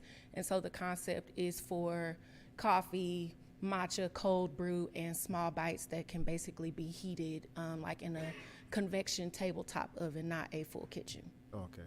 So a specific restaurant or concept that hasn't been identified yet, but that's the plan eventually is to have something like that. I don't foresee this ever being full restaurant operations. Okay. We are wanting to keep it like coffee, small bites, and creative studio in connection. All right. And then one final question is the projected revenues. So is that just from the coffee sales, or is it from space rental, or what are the projected revenues? What is that coming from? This is for coffee and bite sales, also events and programming, which we definitely want to have after hours, or people can do a buyout during business hours. And then also because the pickleball courts are connected to the compound, it will also include pickleball sales as well. Thank you. I am in support of this. So we've been hearing and seeing lots of concepts and ideas, and I know this council and previous councils have been in support of bringing to life, a vision, a concept for this property. So I'm glad to see that there's some progress being made. So I don't drink coffee, but I'll be glad when I can sit in there and watch other people drink it. Yeah, we got tea, we have kombucha and all the things for you. And I'm definitely excited to see things progressing as well. Thank you. Well, I'm also very much in favor of this kind of a project. I heard event and I heard buyout, and I understand what a buyout is. I think it's pretty popular now. I think that just between planning and whoever else would be involved in interpreting that as to whether or not it meets the definition of an event center, which I think it's right on the inside skirt of that. So it probably would be okay, but we haven't had too many of these locations. I see them in other cities where they do buy out. I think the old fire station in Grand Prairie is one where you can buy them out for an event. But they have a lot more space, and they have, so it's just something I want to make sure everybody's cognizant of as we go forward. I think right now it sounds like even the buyout would not qualify for an event center, which all that means is that it would take a special use permit, but I don't want to scare you with that because I don't think, I'll let them figure it out. Okay. I'll stand back on that one. Councilman McBurnett. Mayor, I'm going to make the motion to approve. Motion to approve by Councilman McBurnett, second by Councilman Coons. Please vote.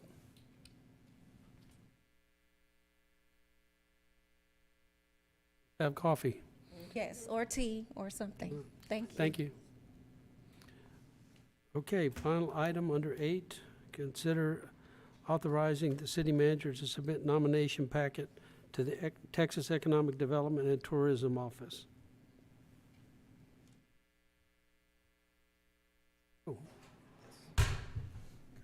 Good evening, Mayor Contreras, City Council staff. Good evening, Marlon Goff, Economic Development Director. Tonight's action items related to a piece of federal legislation titled Opportunity Zones. This iteration 2.0 is going to be a reauthorization of that program that rolls off at the end of this calendar year. And so federal legislation, the state of Texas makes the award. What local communities do is submit nominations based on eligible census tracts that they've identified, right? And so what it delivers is tax credit, right, to investors who make these qualified investments in these eligible census tracts. In terms of economic development, why it's important, and while I have it on my mind, I saw our chair of the Tax Increment Financing Committee, Mike Grace. I'm glad he decided to join us because one of the districts overlaps the TERS #1 right here in Duncanville. But ultimately, the deadline for us to submit nominations for our eligible census tracts is at the end of this month. And so we're bringing this before you for your authorization to allow the interim city manager to submit that packet on our behalf. I also have this item on the agenda next Monday for the DCDC for them to do the same, for them to consider this, provide feedback and comment, and then we'll have that package ready to go and submit to the state's Department of Economic Development and Tourism, right? So let's look at the eligible census tracts that we're prepared to submit, right? And you'll see that dividing line at infrastructure is I-20, right? So at the bottom of census tract #1 that we've identified, and then obviously you see Camp Wisdom, right? And so if you think about where our tax increment reinvestment zone is, east and west on Camp Wisdom, it ultimately incorporates 3 of our council districts, right? And so one of the things that, aside from them designating and determining which of the census tracts are eligible, here's what the state's looking for, because it's a competitive process. It's not automatic. We submit the census tract, but ultimately they're going to score and decide it, right? So us along with every other community in the state. One of the things they're looking for is, do you have shovel-ready projects? Who else is making investment in these targeted sites within these eligible census tracts? One of the things they also want to make sure is that there isn't any displacement, right? Do the projects advance affordable housing, jobs, et cetera, and things like that? So again, one of the things we'll highlight in our package is, yeah, we've got a lot of those, right? And you'll see in the different tracks some of the targeted sites and opportunities that we plan to include to kind of enhance our profile and our submission. All right, so that's the last slide. Happy to take any questions. Want to be really brief and answer any questions. It's one of those things where we'll get to market these sites and thank the federal government for making our trade market that much more attractive, hopefully. Yes, it's a resolution authorizing myself to issue this, submit this application and package. And this is something that kind of fell in our lap, and we needed to move quick. But it's an opportunity to really open these areas up for that investment.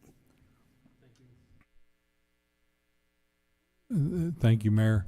Mr. Goff, thank you for bringing this forward. I mean, that is exactly what we're looking for, is any type of thing that can bring some kind of development, redevelopment into this. I hope we can do this. Wasn't this part of the discussion when you went to the conference at the end of May as well?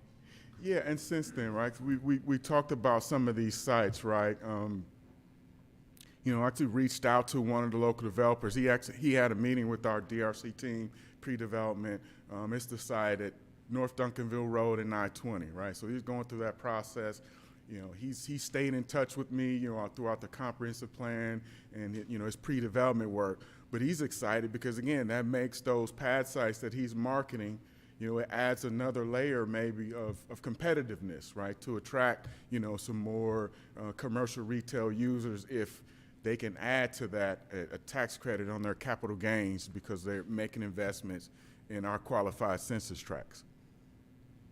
Is there any more eligibility, or is there any, or what are some of the incentives? I heard you mention that, like tax credits, but. Yeah, for this one, that's what it is, right? It isn't anything locally that we have to do. We just get the benefit of it, right? If the state sees fit to award or designate any or all three of our census tracts.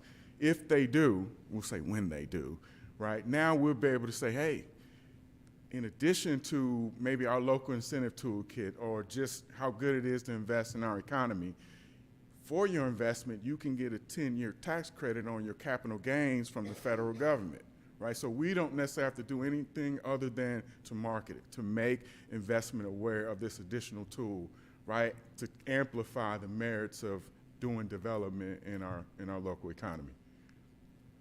Thank you. Mayor, I want to make a motion to approve.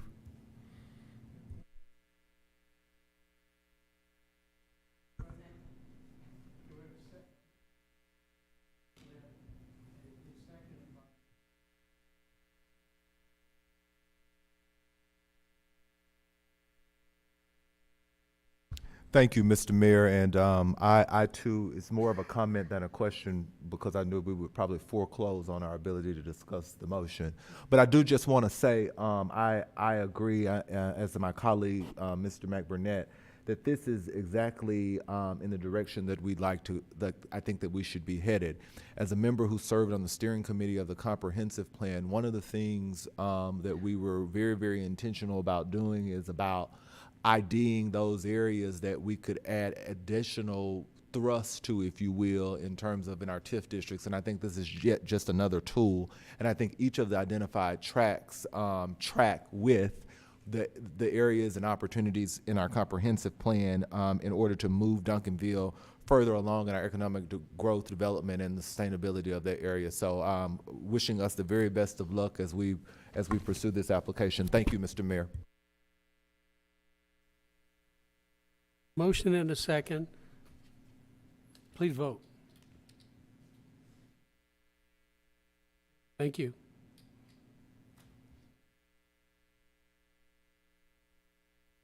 Okay, we are going to move on to item number 9, staff and board reports. We did decide, the interim city manager and myself, since we did bump a couple of items from item 3, briefings and presentation, we're going to take item 3B and make it 9A, which is a briefing to discuss ISD City of Duncanville internship program.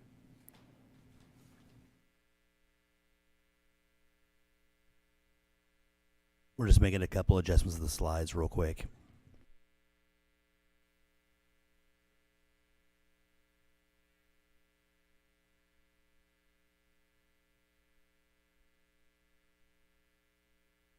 Good evening, Mayor, Council, and all of our guests. My name is Ashley Jacobs. I'm the Human Resources Director here at the City of Duncanville. We just wanted to give you a quick briefing and overview of a Future Leaders program that we are partnering with Duncanville ISD on. This program will allow for students to come gain real-life experience here with us at the City of Duncanville. It aligns students with certain city departments based on their career interests and what they're studying currently at the ISD, specifically at Duncanville High School. It'll support career exploration and allow us to work with Duncanville's next generation of leaders. So this program matters specifically because we're attempting to strengthen our community outreach and engagement. We'd like to build a future workforce pipeline, allowing students that gain experience to come work with us potentially in the future, and also promote awareness of public service careers, specifically police, fire, and then any other exposure that they may gain here with the city. For the ISD, of course, it'll provide hands-on real-life experience, like I discussed, enhance career readiness and skill development, and expose the students to local government operations. They'll also gain high school credits by participating in the program upon successful completion of the internship with us. So, to date, we've had discussions about this program. We've worked closely with the ISD to come up with different ideas, determine which departments would be interested, and so the timeline for implementation looks as such. The program would run during the academic school year, the fall semester, August through December of this year, and then the spring semester, January through May of 2027. The students would work on site here at the city with us, and we, like I said, would assign them to a specific department based on their career interests. They would have a mentor or staff member that they would work closest with, and then the city departments, of course, would provide the supervision, any expectations, ongoing feedback to each student, and guide them through the program. We would do evaluations regularly, specific to student growth and professionalism, department satisfaction, and the program improvement for future cycles. And those check-ins would be specific to throughout the semester as well as at the end of each semester. The students would be able to provide feedback to us, and we would be able to provide feedback to them as well as the school. These are the departments that have committed verbally to being interested in the program. Of course, if there are other departments that are interested, we would allow them to participate. I mentioned police and fire earlier. It would be more of a general overview of those departments. We would not place students in those departments because of the specifications that are needed per position.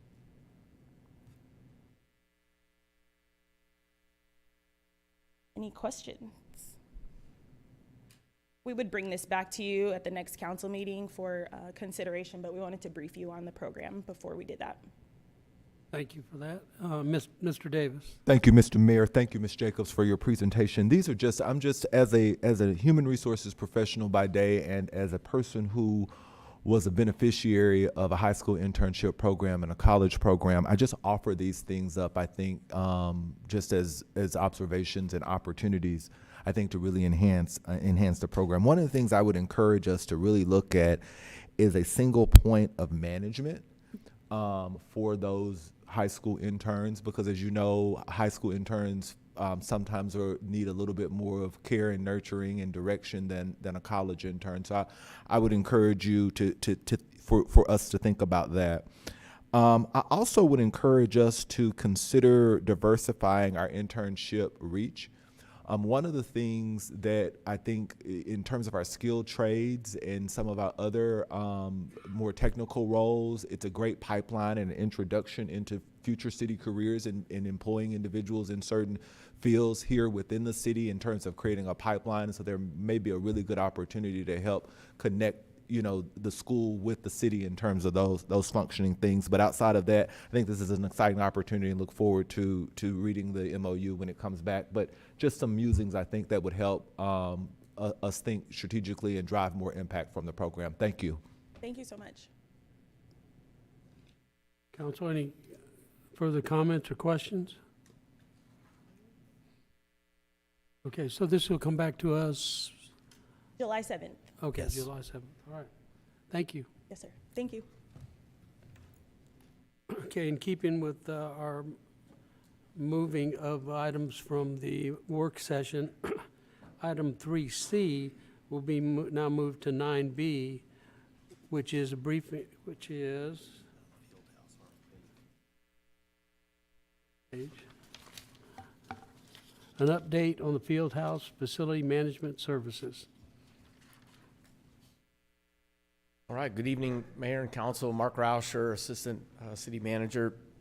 So tonight, just wanted to provide you all with an update on where we're at with the RFP for third-party management services for the Fieldhouse facility. We released this RFP actually back in April. We had two different publications. The first one was on April 11th and then again on April 18th in our newspaper of record known as the Rambler. It was also available on the city's website, and we also sent it out to various firms that historically have expressed interest in the Duncanville Fieldhouse. Initially, proposals were due May 13th, but we had quite a few questions that came in from interested proposers kind of at the last minute, so we ended up extending the deadline an extra 7 days to allow those proposers to digest the additional information that they had requested from the city. On May 20th, we actually received 5 proposals from firms interested in the third-party operations of the Duncanville Fieldhouse. Just as a reminder, the scope of services that were included in this effort include, the items that you see listed here, such as staffing and human resources associated with the facility, also sales and marketing, which includes sponsorships and booking events. Also the day-to-day facility maintenance and operation of the facility, as well as food and beverage operations and naming rights, and then lastly, you can see their financial management, just handling all the budgeting and financial aspects associated with running a facility of this nature, and then also security and risk management for the facility, as well as vendor contracts. I do want to mention here that as we're always looking for ways to improve, right? And so as you all know, we did launch parking services for the facility back on March 20th in partnership between the city as well as a local nonprofit known as Vision Hackers. Vision Hackers has various programs where they work with youth, at-risk youth, and they also provide programs such as PE for kids that are homeschooled. And so we started that operation March 20th, and so far it's generated about $62,000 in total revenue as of June 1st, and the revenue is split 50-50 again between the city and Vision Hackers. We also, the city's facilities, including Parks and Rec, did a RFP for food and beverage services earlier this year, so we took a look at that as well for the Fieldhouse facility. And through that RFP process, we've identified a firm that's preferred to run the Parks and Rec concession services at both Harrington Park and Alexander Park. But we also found an interested firm that would like to run food and beverage services for the Duncanville Fieldhouse as well. And we're still going through that process, evaluating all those responses for both Parks and Fieldhouse. But in the case of Fieldhouse, the firm that's kind of risen to the top of that effort, they're looking to provide the city with $10,000 a month for the right, if you will, to run concessions for the Duncanville Fieldhouse.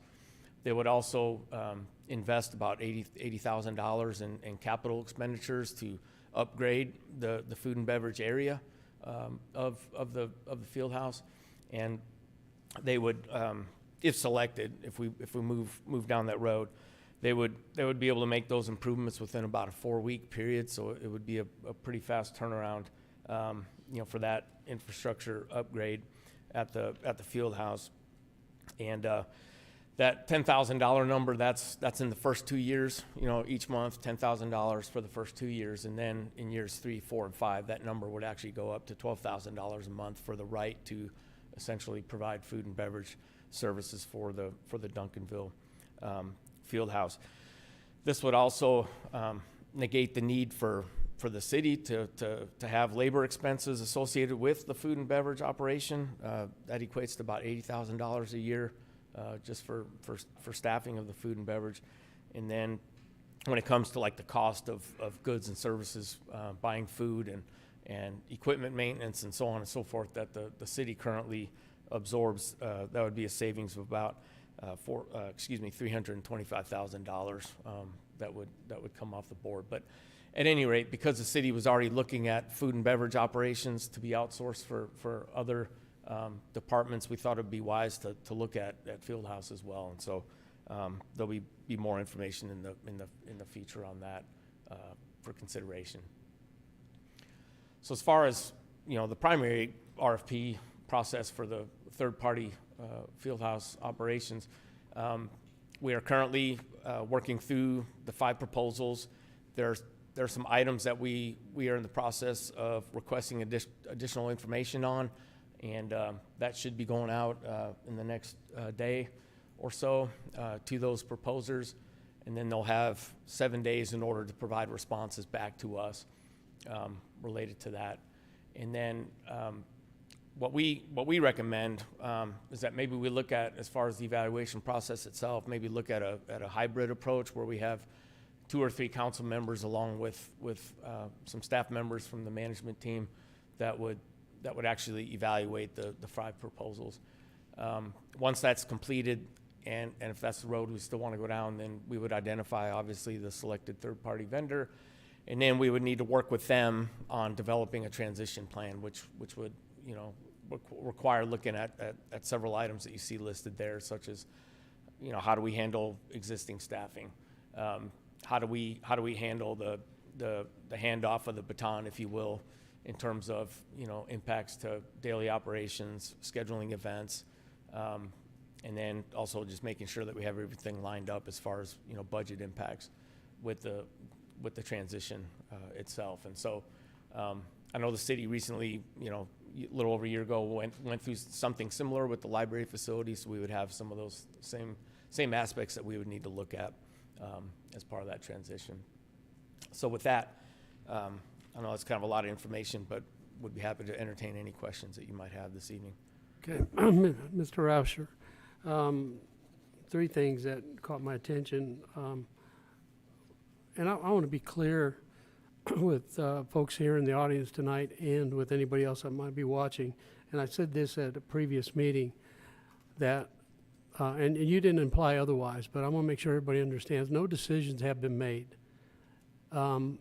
Included in a discussion about the applications that we see and we review as a council will be comparing that to the performance of the operators that are running the field house right now. So they have not been excluded. They're not applying in this process because they have a different connection with the operations than where these applications will lead us to, which will be independent of the city to a large degree. So just to be clear, no decisions have been made. You use the term somebody that has risen to the top. I think it's premature because that may be those that have had the privilege of looking at these applications already, but we've not. I don't think any of us would be in a position to say anybody's risen to the top at this point. So I would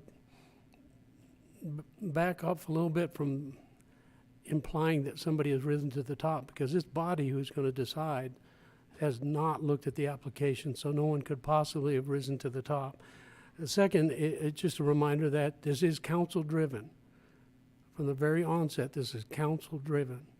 I think we have to have a conversation about this makeup of a hybrid group, because I believed all along, and I may be wrong, and if I'm one vote and I'm wrong and 6 others say they like the hybrid idea, then I'll stop talking about it. But I believed all along that it was clear that we would interview these applicants as a council, not as a hybrid group, and nothing to take away from the fact that maybe at some point we do bring in other folks to help us out in identifying the operations that maybe we're not familiar with. And then, that's really it, because the main thing is I've always perceived this as chance to explore through interviewing applicants as to what might be an interesting thought about how we could increase the production and the revenue out of the field house. I don't know that we can, and I won't know until we interview folks, but I've looked at it all along as council-driven and council interviews. So with that, I'm going to pass it on to anybody else that has any questions or comments.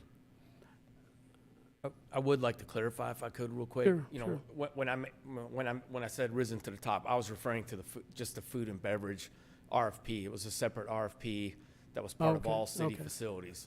That's what I was referring to. Okay, well, I appreciate that And I'm correction. sorry for the confusion. But as far as like the 5 teams that did submit for the overall field house third-party O&M, nobody's risen to the top on that, because we're still kind of early in the evaluation process. Yeah, we're still waiting on information Sorry as for well. any confusion I there. apologize for misunderstanding. You're good. Thank you. Okay, I don't see any lights on, so, is that it? I think Mr. Davis Okay, had some tears there. He's- no action to be taken at this point. Just kidding. We'll just continue to keep you updated as we go through this process. All right. Okay. Thank you, Mr. Asher. Thank you all. Appreciate it. All right, Appreciate thank it. you.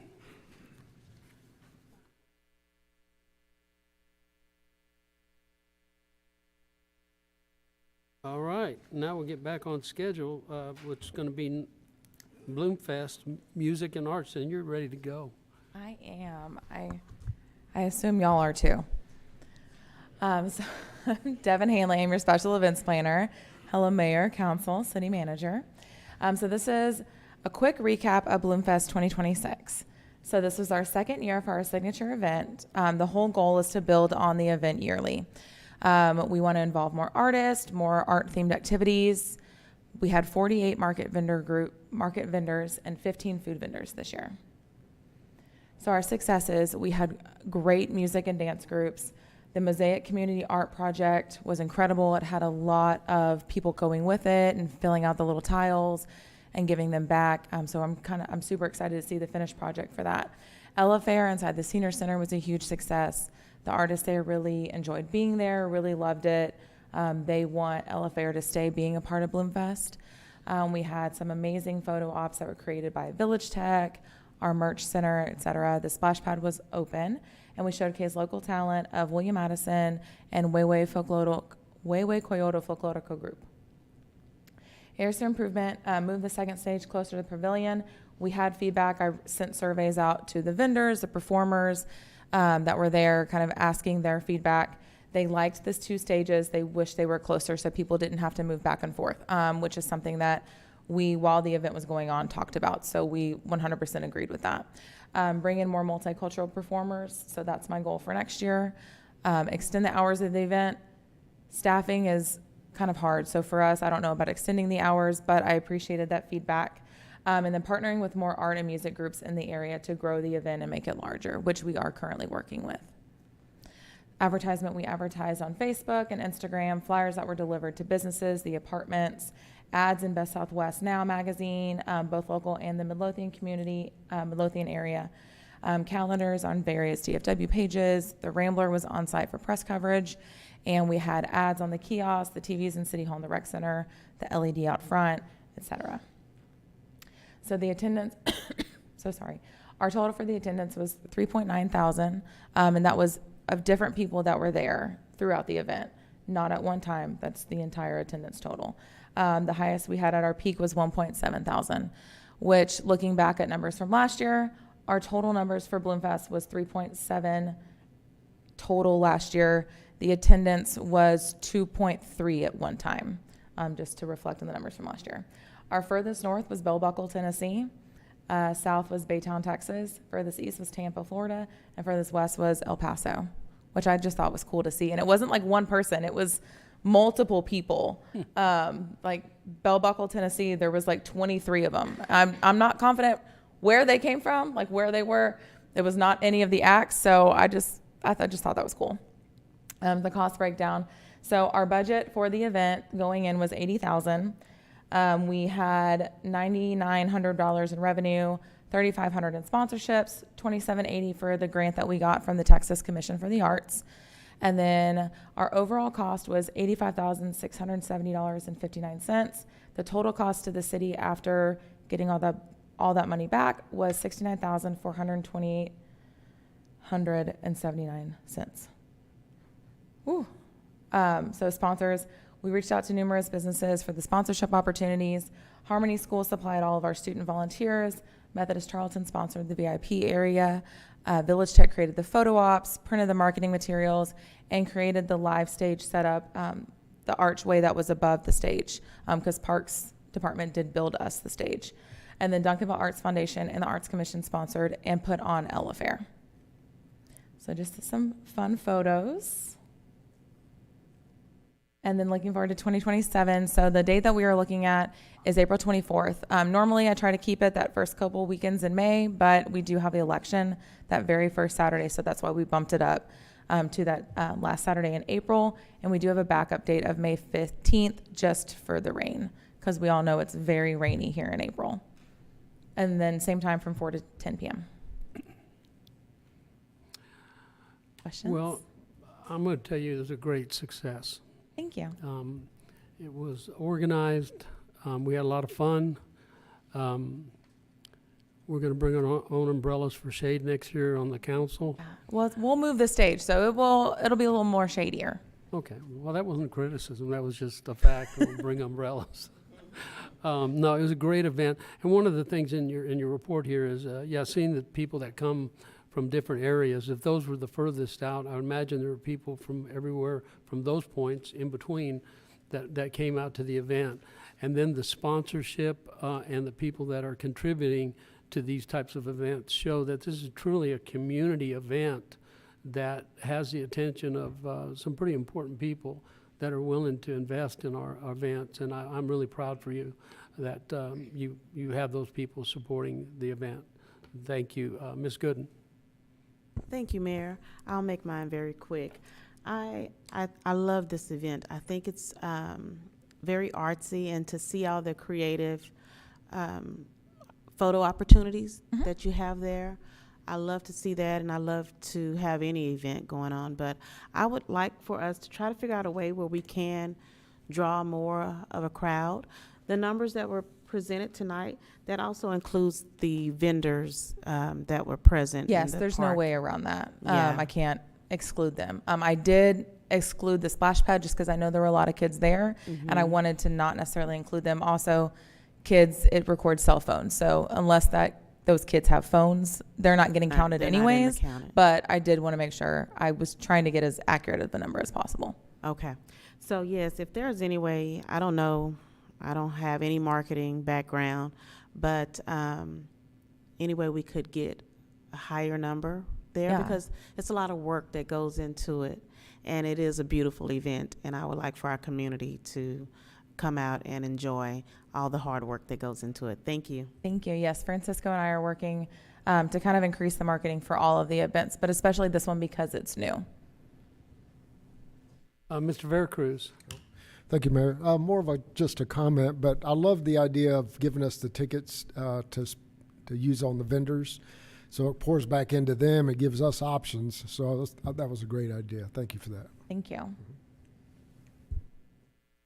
Mr. Kuntz. First of all, I'll just echo what Ms. Gooden said about how we can figure out how to get more people there, because it's an awesome event, and the concept is there, and I think we're headed in the right direction. And I don't want to say throwing money at it, but sometimes it helps to invest in marketing, 100%. right? So I mean, so maybe looking at the marketing component and just seeing how much more we can invest in that side of it could help. But I would definitely be interested in hearing how we're exploring how to market it more and get more people there. Yeah, absolutely. And then are we able to track where people are coming from out of town or out of state? Are we able to track where they're staying? Yes and no. We can track where they come before they come to an event. So we can see that some of them came from Hilton Garden Inn, and some of them came from the La Quinta. And when they left the event, we can see that some of them went to the La Quinta and some of them went back to Hilton Garden Inn. It just gives us a percentage, not necessarily numbers. So I could math and figure out the exact numbers, but it does give us a percentage if they went to those locations directly before they came to Armstrong Park or directly after. Okay, and then, yeah, so definitely moving forward, that'd be some data that could be useful to us. And then, just one observation that I kept hearing was that there were fewer plants and gardening-oriented vendors and yes, activities. Cox Farms had, normally they were really excited and they were going to be a sponsor, but because it was Mother's Day weekend, they couldn't spare any staff to come. And then they had a plant or a plant delivery that got delayed due to weather by wherever it was coming from.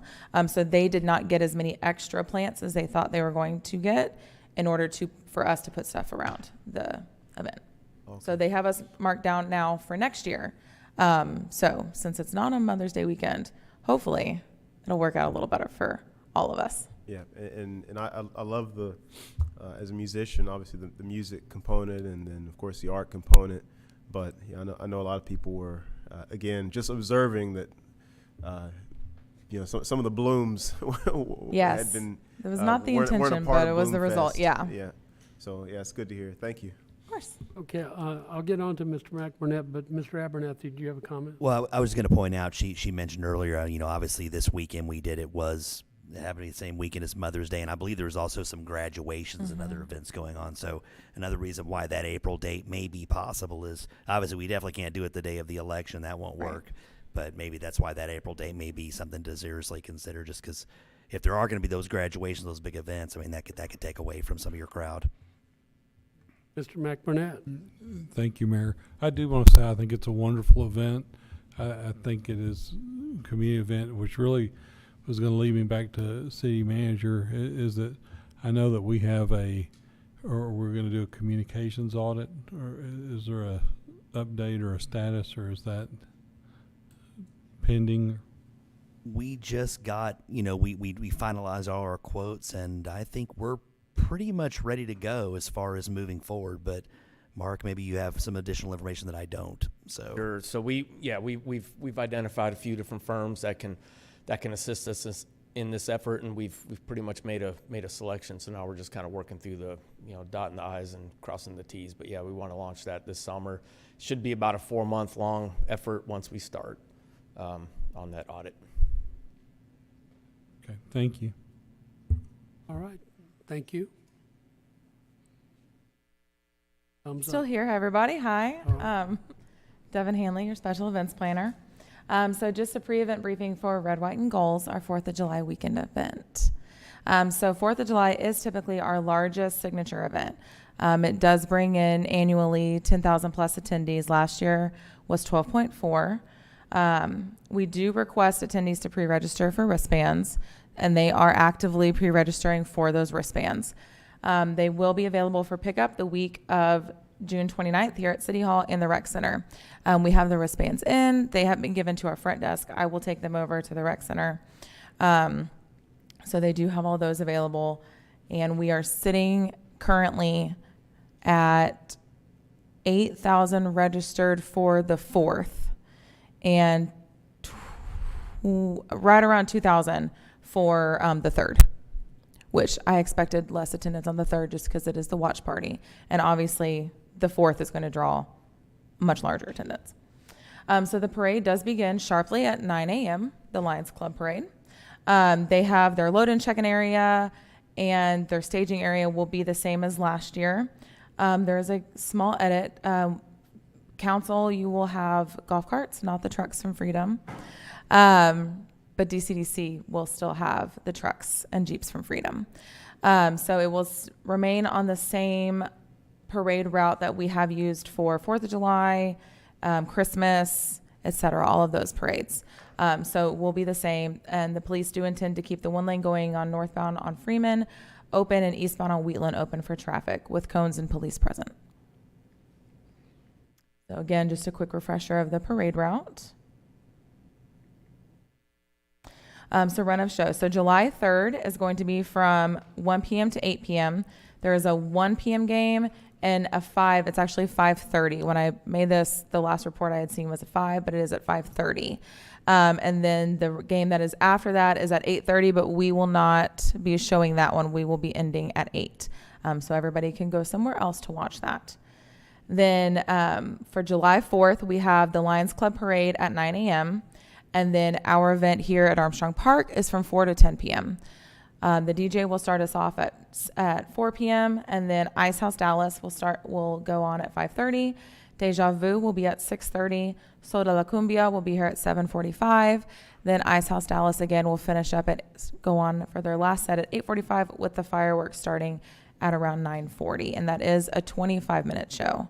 25 minutes and 17 seconds if we want to be specific. So this is our event map. Similar to how we run our events, I've tried to keep a consistent map so that way it's easy for attendees and it's easy for us as well on the planning side. Amusement rides will be where they were last year in the big open area where we had that second stage for Bloomfest. And then the market vendors will be down the sidewalk. Food vendors will be in that parking lot with the food tent as well.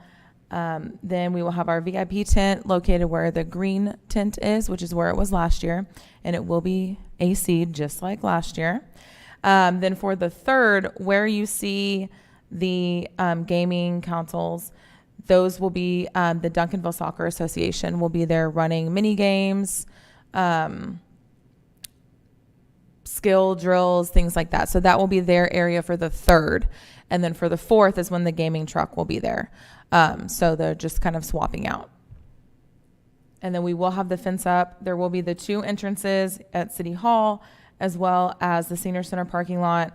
And then upon exit, the parking lot that is next to the tennis court will be open for exit only, not entrance for anybody to park since the gaming truck will be there. Multiple for local business engagement. Multiple local businesses are in both the parade and at the event. We are still accepting vendor applications for the market until the 26th. The food vendor applications closed today, and the Lions Club and Councilmember McBurnett, you can correct me if I'm wrong, are accepting parade applications until the 1st. Yeah, we do accept them to the 1st, but we also accept late applications. Perfect. We usually have several. So parade attendance, just kind of a reminder of what we had last year. Our parade attendance was 1.1 thousand. And again, I had Placer AI create us a parade route kind of map. So it does not include the streets. It's just the sidewalks on both sides, just so we know, like the count is not including the people in the parade. It's just on the people watching the parade from the sidewalks. Then we had overall 12.8 thousand people for the event. And at our max, we had 9.8 thousand people, pretty much right before our fireworks show started.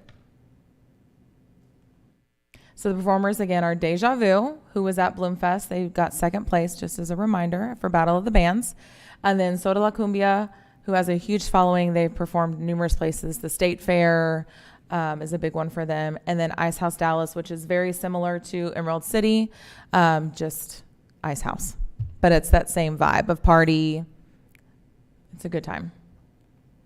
So the activities, we will have our 5 amusement rides, which if you have seen the Senior City parking lot, they are starting to get delivered. They will be set up starting next week just because they have a lot of deliveries. So they're trying to schedule everything. But they will be gated, fenced, and monitored by them, not us. So no worries. We will have 6 inflatables that go from an obstacle course to an inflatable soccer ball arena, Hungry Hippos, as well as a rock wall to climb. We'll have multiple photo ops, food vendors, market vendors, the video game truck on July 4th, the Duncanville Soccer Association for soccer activities on the 3rd, and then the Nerf War area on the 4th as well. So your city council must knows VIP and wristbands will be ready with your baskets on July 1st. You will obviously have VIP tent access. The VIP tent will be catered. You will each have a decorated golf cart, not truck or Jeep. And then fireworks will be launched right around 9:40. And then mayor with council, all of you will speak after Deja Vu and before Soda La Cumbia. And I will put that in your run of show. That will be in your basket. So no worries there. Okay.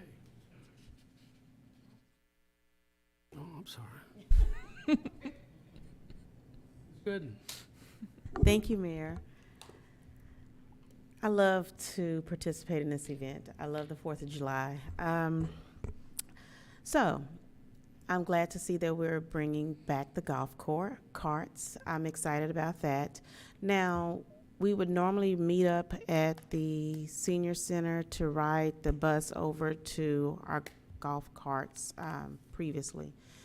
I know we recently got a new senior center bus. Will we be on that bus, or will we be on another bus riding over to our golf carts? The bus is not ready. Ah, okay. The new bus. Okay, that's the question I had, if we were gonna have AC or not, but no, thank you. I'm so sorry. Coons. So for the World Cup, the watch party, Mhm. is it going to be projected on a screen at the? We have a amphitheater? large screen. It's 11 feet by 17 feet that's coming, as well as the screens that will be provided by Three Amigos. Okay, and that will be at the Pohobden Amphitheater, or is it going to be, okay? The screens from Three Amigos will be at the amphitheater, and then the large screen will be more in the park where people can see it kind of from different areas, whether they're at the playing soccer with the Duncanville Soccer Association, or in the area of the amusement rides, they can see. It's a very large screen. Okay. That can be raised to see from a distance. We tested it. And then there'll be other activities going on simultaneously that? Yes, sir. Okay, the soccer association's handling that side of things? Yes, sir. Okay, all right. And then I think that's a round of 32 match, so we don't know who's going to We be have playing no yet. idea. Well, so Francisco and I have worked very hard of trying to attempt to figure it out. And I will say that is not the easiest bracket to deal with. But it has potential for the 5:30 game to be Argentina versus somebody. So that is a big game. And then the 1 p.m. game, there was a lot of options, but the Argentina game has potential to be at the 5:30 game on that day. Okay, well, so yeah, it sounds like you're already a step ahead of me on that, because I mean, there's multiple Latin American countries Yes. that could potentially be in one of those two games, and so Yes. I mean, we could potentially have a lot of interest, in those 100%. games, not just in Duncanville, but regionally. So Absolutely. And we are marketing it not just in here, but outside of this area, as well as heavily in the Dallas to people that are not from here, just because we do know there is a lot of people in the DFW area from not anywhere near here. So we are trying to target as best we can those groups of people that are here. okay, yeah, you're way ahead, because that was my next question, was how are we marketing to We are, as many people Francisco as and I are possible? doing our best to figure that out, the perfect kind of realm. And so when we're boosting ads or targeting like specific areas, we're really looking of like, okay, when we're doing this and being very specific about the ads of people that aren't from here, but are traveling here. They like this, they're from here. These are their interests. So we're trying our best to target that area that we know is here. Yeah, it's an awesome idea. I'm glad we're doing it. It's a great opportunity, but it only comes every 4 years, right? So Yes. we'll try to get it right as best we can. So thank you. Absolutely. And the official title is Red Hot and Goals. Red, white, and goals. Yes. Red, white, and goals. Yes, sir. That was really terrible. I'm sorry. Red, white, and goals. All right. But it's going to be red hot. That's okay. I Red mean, you hot can and call it red. whatever you want. All right, I will. Thank you. Okay, now we are moving to item 9E, Economic Development Semi-Annual Report. It is red hot.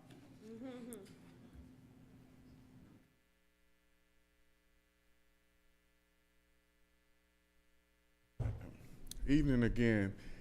Marlin Golf Economic Development. I'm going to maybe advance forward. It looks like we have our development services slide up. We got okay. biannual report. Feels like a midterm exam for newly enrolled student, so we'll see how we do. The feedback. But no, I am excited to talk to you guys about what we've been up to for the first part of this fiscal year. I understand economic development be what they refer to as an open-ended compound word. So we'll start with the economy, right? And our local economy looks like this. By industry, right? Largest being healthcare and education. That tracks Duncanville ISD, one of the largest employers, institutional employers in our community. But we also got some diversity across the industries and the workforce.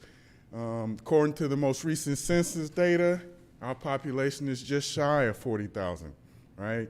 And our median household income and workforce is reflected on this slide, right? So just contextually, we oftentimes gloss over how the local economy works, and we just get to development. What are you building? What are you doing? More of this, more of that. But this is actually what our local economy looks like. All right, so knowing that, this has been our playbook, the type of offense we run in terms of our economic development strategy. It's all about business retention, right? The expansion and growth of those local businesses that we want to retain and stabilize. And then based on the void analysis, based on the overarching demand and desires, how can we attract more investment and more businesses, right? Where do we apply that strategy in our community to stabilize, to retain, grow, and attract? We talked about this in the briefing a little bit earlier when we were saying like some of our priority corridors. So obviously downtown and Main Street, right? But our gateway interests as well. What does it look like? How does it feel? Where are the opportunities along those strategic corridors and highways?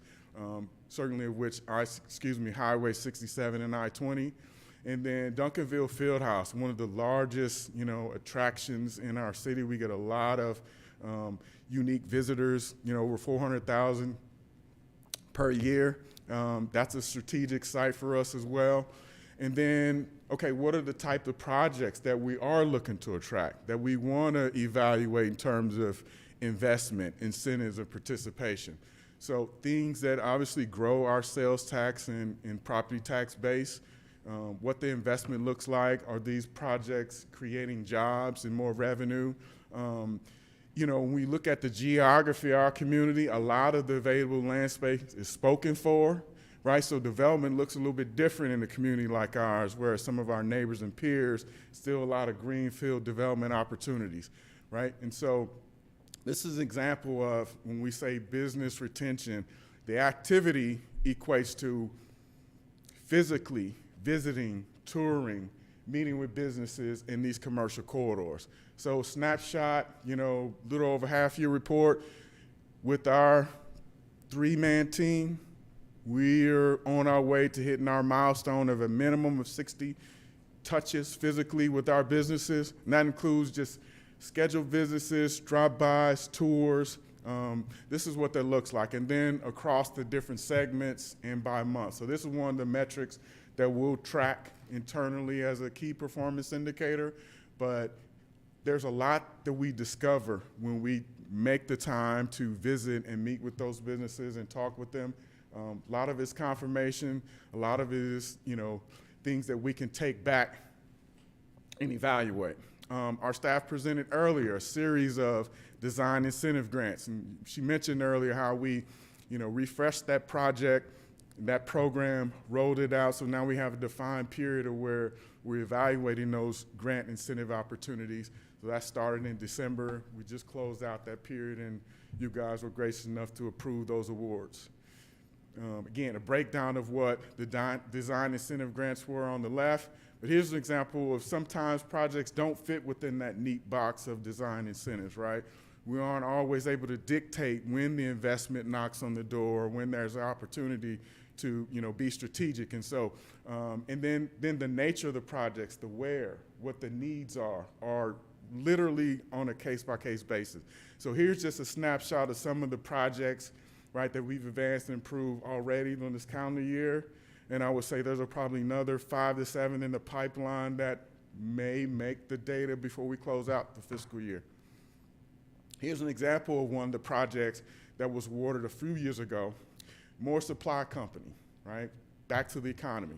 This is one of the highest performing in terms of gross sales tax revenue generators in our city, right? But hidden in plain sight right off the 67 Service Road, right? So that image represents the phase 2 of a multi-phase project that they were able to complete. And they just recently had a pre-development meeting with our planning development services team a couple weeks ago to talk about phase 3, right? So we have this item on our DCE agenda next week to talk about an amendment to that grant because they're going to make some more capital investment. You know, they're in the top 5 and they want to compete with the top sales tax generator in the city. So really great company. Business attraction, that third category, right? How do we get in front of investors? How do we make ourselves more attractive to recruit businesses and enterprise to our cities? That activity, we define it as site submissions, right? So here's an example of some exhibits that we're out at the retail trade show in Las Vegas, when I'm here submitting sites to commercial real estate site selectors and brokers. Here's an example of some of the graphics that we put together for 2 city-owned sites. Speaking of ICSC, right, International Council of Shopping Centers, their annual retail convention, just gave you the graphic logo illustration of, 15 or more meetings and conversations that we had during the 2 days while we were out there. Think some of you may have been there, some of you familiar with that deal-making seminar. Think 1 million square feet of convention space. You got 2 staff members, divide and conquer. But those fruitful conversations, both with us and some of our regional partners who are also in attendance every year. Some of the overarching feedback, we know about Duncanville. We'd like to be in Southern Dallas County, but you know what we need? We need more franchisees. We need entrepreneurs who are willing to partner with us to open those locations in these sites that you're submitting, right? So that's what we're doing, my fellow economic development directors in the best Southwest. That's kind of what we've had since post-ICSC meeting, the strategy of how we identify entrepreneurs and investors, small business owners in our community, right? So just some images there on the right, that's Andy's Frozen Custard. We talked to them, had some really fruitful conversations about a couple of sites. That graphic is an event I participated in last year. It's hosted at the Yum Brands International Campus in Plano. But again, it's designed around targeting franchisees, right? So this was a great event. They've invited us to come back again next year to participate. And again, we talked about site submission. Here's just a snapshot of 15 or more site submissions that we've submitted for sites here in our community. Some of them locally owned, some of them are city-owned, DCDC, some of them privately owned, where we partner with the developers and the site, property owners to submit sites. So again, KPI data and tracking, again, these are some of the categories that we're tracking data points on. So we talked about business visits, site submissions. Ms. Hanley showed you how we use Placer AI to track special events and attendance.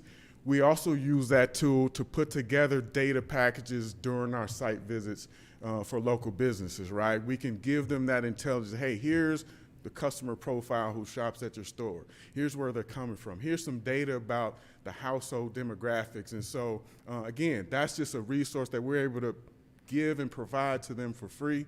And then we're able to look at the performance, right, of some of the franchise and retail brands that are already in our corridor, again, to kind of amplify the profile of our site submission, right? We know, for example, Starbucks on Main and 67. It's like one of the top performing ones in the 30-mile radius.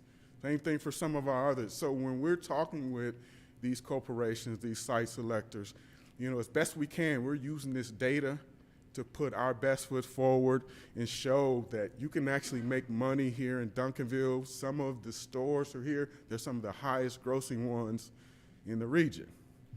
Sales. So here's an example of our spreadsheet. We work with project manager here for the city to track some of our activity, right? So we're tracking vacancy rates. We're looking at the COs that are submitted. Our finance staff, we're looking at what the sales tax is doing year over year in a given month. And then obviously our monthly business visits. all right? We do allow that, and again, you guys have seen our team a lot tonight. Here's just a snapshot of another form of productivity. We manage 3 board, when we say manage, we're staff liaisons to 2 boards, commissions, and obviously we're here before you tonight. We usually are on first and third Tuesday. Again, we're tracking that data just in terms of productivity. And these are just meetings. We usually have multiple items on the agenda for those agenda packets. And so again, really happy with the commitment and the work that our team is doing. We've gotten a lot done with only a few, FTEs filled, but we're excited about some of the things that are in the pipeline. Second to last slide, shop local. For the last couple of months, every time I've been in front of the public, just reminding folks, pull out your phone, download the Open Rewards app, shop local, add a local business in Duncanville, and earn 10% for supporting the local economy. That simple. All right, close us out. Alex, we've got this slide that's fresh off the press, Neon Cloud.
So this will be added to our site submission, our business attraction packet. Each one of our staff members worked on that project. I can remember when I first started last fall, putting together the shot list. Me and Devin, she spent most of the day riding around with Brian, and then Marcella, she's been project managing, make sure the contractors get paid. It really has been a team effort, a group project, but we're happy with how it came out, and we hope you are. We think it's going to help us really show really what we have to offer, and I think we have it all. That's the last slide. Happy to stand for any questions hopefully we get to see. Let me say, outstanding presentation, outstanding video.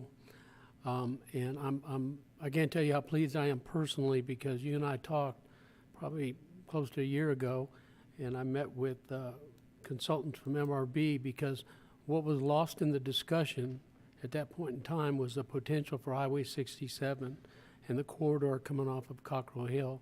And you've highlighted some efforts that I was not aware of, but to know that that's being focused on too, along with everything else that we need to focus on in the city, it just, you made my day, because I think I saw in the video 850,000 cars a day coming up there.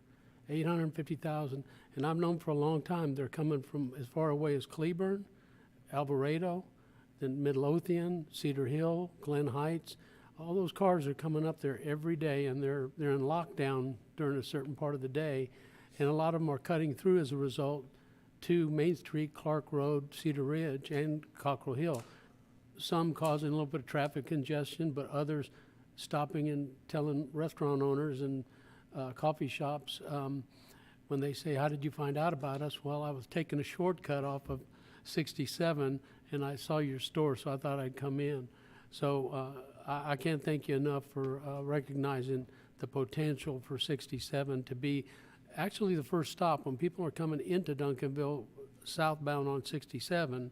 Before they get to Cedar Hill or anybody else, they're coming through Duncanville, and I want them to see that development on 67. So thank you.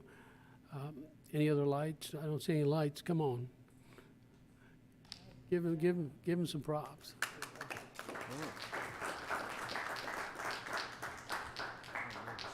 Thank you, sir. All right, well, that takes us to item 9F, Planning and Zoning Semi-Annual Report.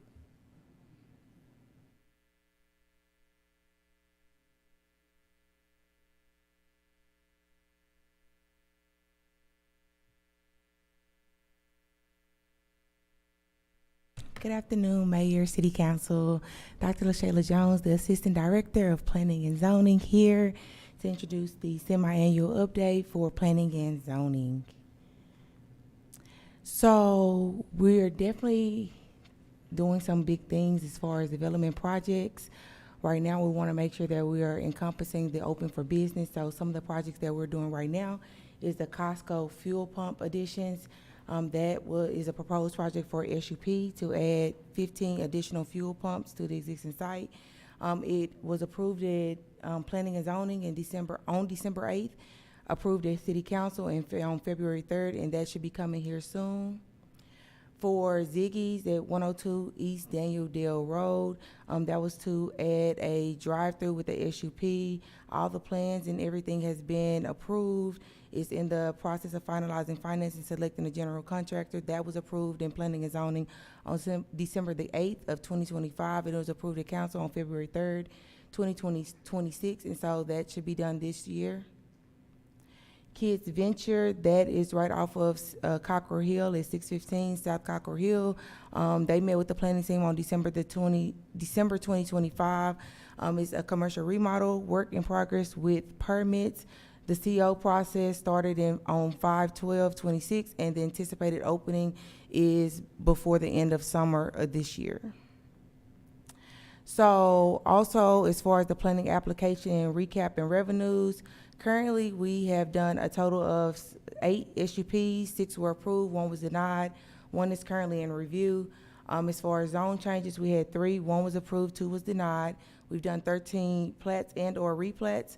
4 has been approved, 2 has been denied, 2 has been tabled, and 5 has been in review. Site plans, we have 1 in review currently. ZBA cases, we've had 5, 2 approved, 1 denied, 1 in review, and we've had a total of 5 verification letters. 4 have been completed and 1 is in review currently. As far as the revenue that has been attracted with this specific use applications, there's been 8 with totaling $1,050. Most of the fees were paid in 2025 quarter 4. Zoning change applications, it's been a total of 3 for totaling 1,850 cases. Plat applications, there have been 13. Totaling 4,800.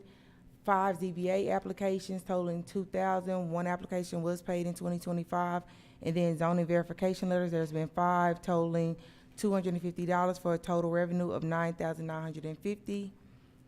As far as our inspections and permitting, because we're definitely trying to get those out sooner, for CO applications, the number of applications has been 52 for a total of $10,400. The building permits, all types, have been 1,059 building permits that has been issued. Health permits, there's been 49 for a total of $31,377. So we have been intentional on improving our customer service response at time and being solutions oriented with our customers. So as far as the permit review, that has been within the benchmark. Desktop permits has been 24 hours. Inspection review has been averaging 1 to 7 days. Development review time has decreased.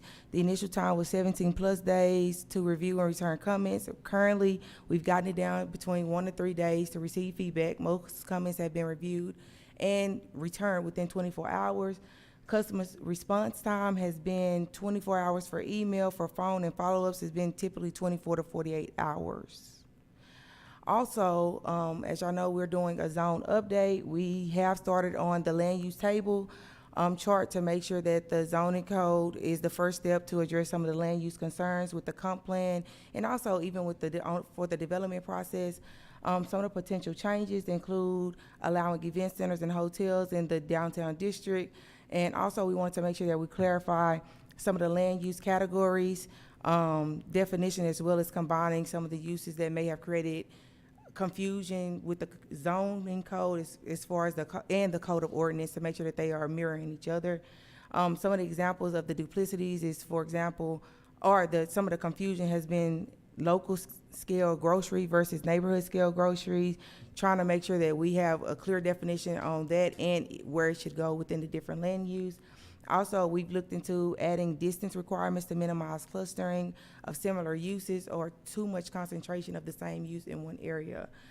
These updates are expected to come to Planning and Zoning Commission later this summer, and then, of course, the City Council for their approval.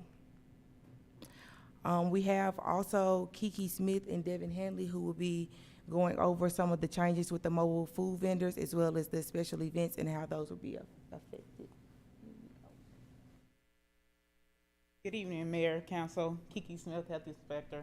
I come before you just to give you some brief overview of our mobile food vending. As of July 1st, all permitting will transition to the state of Department of Health and Human Services, as well as any complaints that will be filed. They all will go to the state of Texas. Any existing permitting vendors that we currently have will be able to continue to operate as long as they have a Dallas County permit and that they have satisfied or submitted the application to the state and paid all applicable fees. We have currently just put a link on our website, on our InterGov permitting website, for the vendors to that will lead them to the state's website so that they can fill out that application and pay the applicable fees. We will be able to continue to comply with all local or enforce all local ordinances as far as zoning, land use, fire, and any parking regulations. And we will move forward with having the property owners register their units before the vendors can operate. That way we'll be able to identify any zoning and land use, ensure that they're not parking in the right of way and fire lanes. We also wanted to present you with the proposed health permit fees that would further align with the state's updates. We also have some pool permits that we'll do some verbiage updates and all that would also align with the current state guidelines. A resolution will be brought before you as part of your July 7th City Council to adopt the revised health and permitting fees. Hi, everybody. Special events update. So for the upcoming 4th of July event, we are operating business as what has been usual for mobile food vendors. So per the state of Texas, we can still operate as having them get their local permit for the mobile food vendors. and still operate for this event, just because it is so new. By the time they put the permit out, the length of time they gave would not have those vendors ready with the state permits by the event date. So they did give us kind of a leeway of we can still do those for this event, and I believe for the remaining events in July, but after that it does have to go back to just the state. We can only do temporary permits, so like the food tents. So those are still done at a local level and will be done here in Duncanville. And then Duncanville Fire Department can still do the fire inspections for the mobile food units. Even though they have to submit that to the state, we can still operate that here. So that's just kind of an update of 4th of July will look as it always has been when it comes to food vendors. But what will be the change is our Festival de las Americas in September.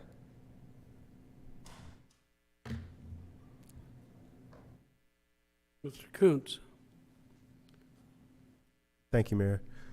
A couple of things. So with the food trucks, so the permitting side of it, the city will not be able to enforce, right? That is correct. That will go to the state. Okay, so, okay, I got a lot of questions for the state, but you're not the state, so I appreciate you trying to navigate things while the state gets its act together. And then, does our current zoning ordinance make any references to how we can regulate land use when it comes to food trucks? We can, whatever is in our ordinance now, we can continue to regulate. So we do have areas where food trucks are not allowed. Okay. And then back to, we're talking about SUPs. So I think it's maybe back to Ms. Jones. So what's the current fee for an SUP? So we just updated the fees. It was it was $10.50 if originally for the SUP. $10.50? Yeah. $1,000? $1,050. And $50 to apply for an SUP? Yes. Okay. And so we updated it.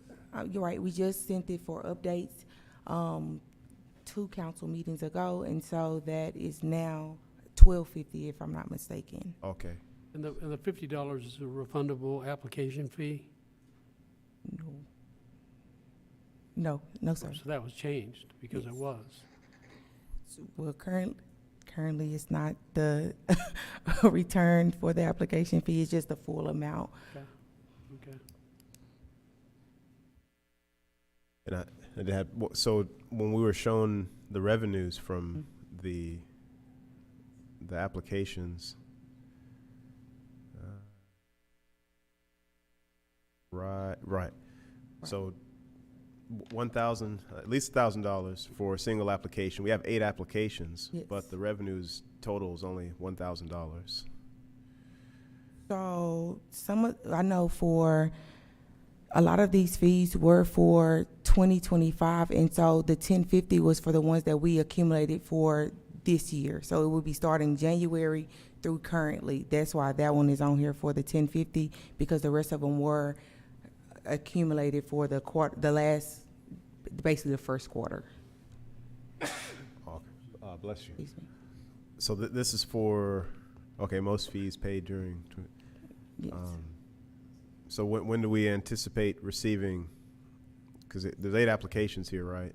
Yes. And it would be at least $1,000 per application. Yes. Right. So when do we anticipate the revenue from those? I don't know if my question's clear. No, your question is clear. Yeah. No, we'll get you an update of the revenue for everything with that. And so it wasn't put on here, but we have definitely gotten those through because they've already been completed, most of them, the SUPs. Okay, thank you. Yes. For Kiki, back to the food trucks, I personally think it's disappointing that the state has taken over the operation of the food trucks, because the state does not have the manpower, woman power to inspect these food trucks the way they need to be inspected. I would think a conscientious operator will make sure they maintain proper food temperatures and cleanliness and all that, but without inspections, I'm concerned. Second thing, and I think I've talked to Mr. Rauscher about this, is that there is a requirement that if you have a business, that you have to have access to restrooms. So that means that if a store is open, but they close at 10, you no longer have access to restrooms. That is correct, and that will remain in place because that is in their new law, that they do have to have access to a restroom. Yeah, during I operation. would want to see that, not to impose a burden on the food trucks. I think food trucks are great when they're being inspected. And I hope the food truck operators are successful in Duncanville, because people do like the food there. I do too. But these things are things that either have to, we have to, on the issue of the restrooms, we look the other way and hope for the best, or we have to impose those time limits. Once that store closes on that property, there's no place to go. So those are just my two remarks, and I'll move on to Mr. Pennebaker. Thank you. And same question or subject around food trucks. You'd mentioned, I think on maybe slide 160, that property owners must register. How does that work? When do they have to and not have to? So when they present a space that's available for that food vendor, then the property owner will be responsible for coming in and registering that mobile food unit. So we have their information, and it will go through the zoning portion so that we can look at their site plan. So to see where the food truck is going to be positioned, and then we're going to ensure that they have a restroom agreement along with that as well. Okay, so they just can't start driving in and showing up wherever they want. No, they won't. Necessarily. Okay. Correct. They will have to come through the city first. Okay. Yes. Thank you. Mr. McBurnett. Thank you, Mayor. I appreciate your comments about the state, because they definitely went into this without true regard. But my question really goes towards the city manager of how much is the anticipated revenue that we're losing out on because it's now going to the state? I probably have to get that specific number, just because it just went into effect, but I can get that and report that back to council. Okay. Is there like a ballpark range though?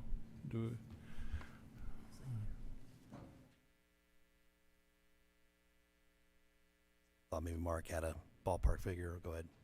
So currently, for the mobile food units that we have at our temporary, it's the fee went down to $52 per unit, and normally we have roughly about 20 mobile food units. As far as those that are set up at the brick and mortar locations, we currently have two. One that operates at 2 locations, so that's roughly about $650 that we have currently. Okay, so we're not talking significant dollars though, right? No, but we're hoping to recoup some of those funds with the property owner's registration. Okay, and then is it true to say that food trucks too, there's still safety inspections as well? Not specifically.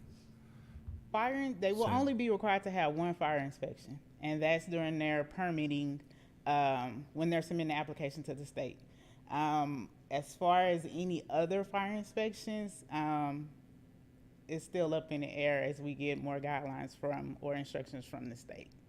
As far as health, it will only be per the state. So when they come out to inspect, that's when they get the inspections. Okay, thank you. Okay, no further questions. Thank you. Did you have more? You're not done yet. I wanted to do one point of clarity for your question. With the specific use permit, the rest of them, the 7, it started in 2025 during that area. So we received the funds when it was when we got the application. It didn't finish and go through the process until currently. Like they've went through the end of last year as well as the beginning of this year. And so for the 1050 included the one that we actually received for this fiscal year. The other ones we received the payment, but they didn't actually go through the process until the end of, well, throughout this year. So that's why it's like that. I appreciate that. And I also just noticed that it says total there, but that's actually the fee per application for each one of those. So I Yes. just noticed that as well. So thank you.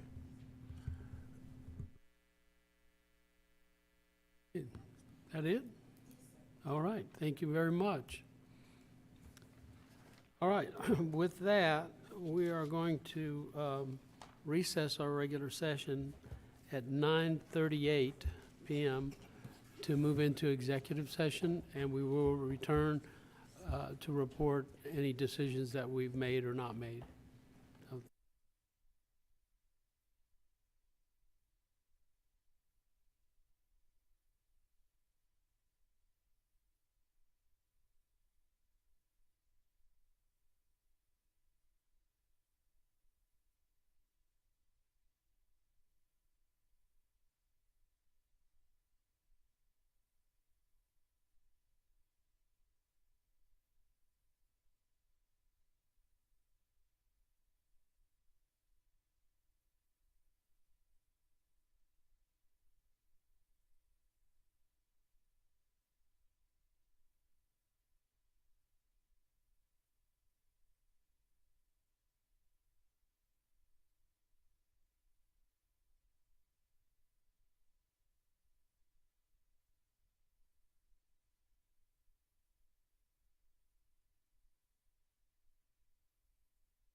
Oh, we can do it? Okay. Yes, you just have to go back on air. All right, everybody take their shoes off then. We are now on the air. Yes. Where we have closed our executive session at 10:00 p.m. And now we're going to reopen our regular session at 10:01 p.m. And there are no actions to be taken as a result of executive session, either item. So therefore, we are adjourned at 10:01 p.m. Thank you. Good night, everybody. Good night. Thank you. Yeah, good night. Tessie, I have one quick question for you. You about to walk out? Yeah. Okay. To your shelter location in case you're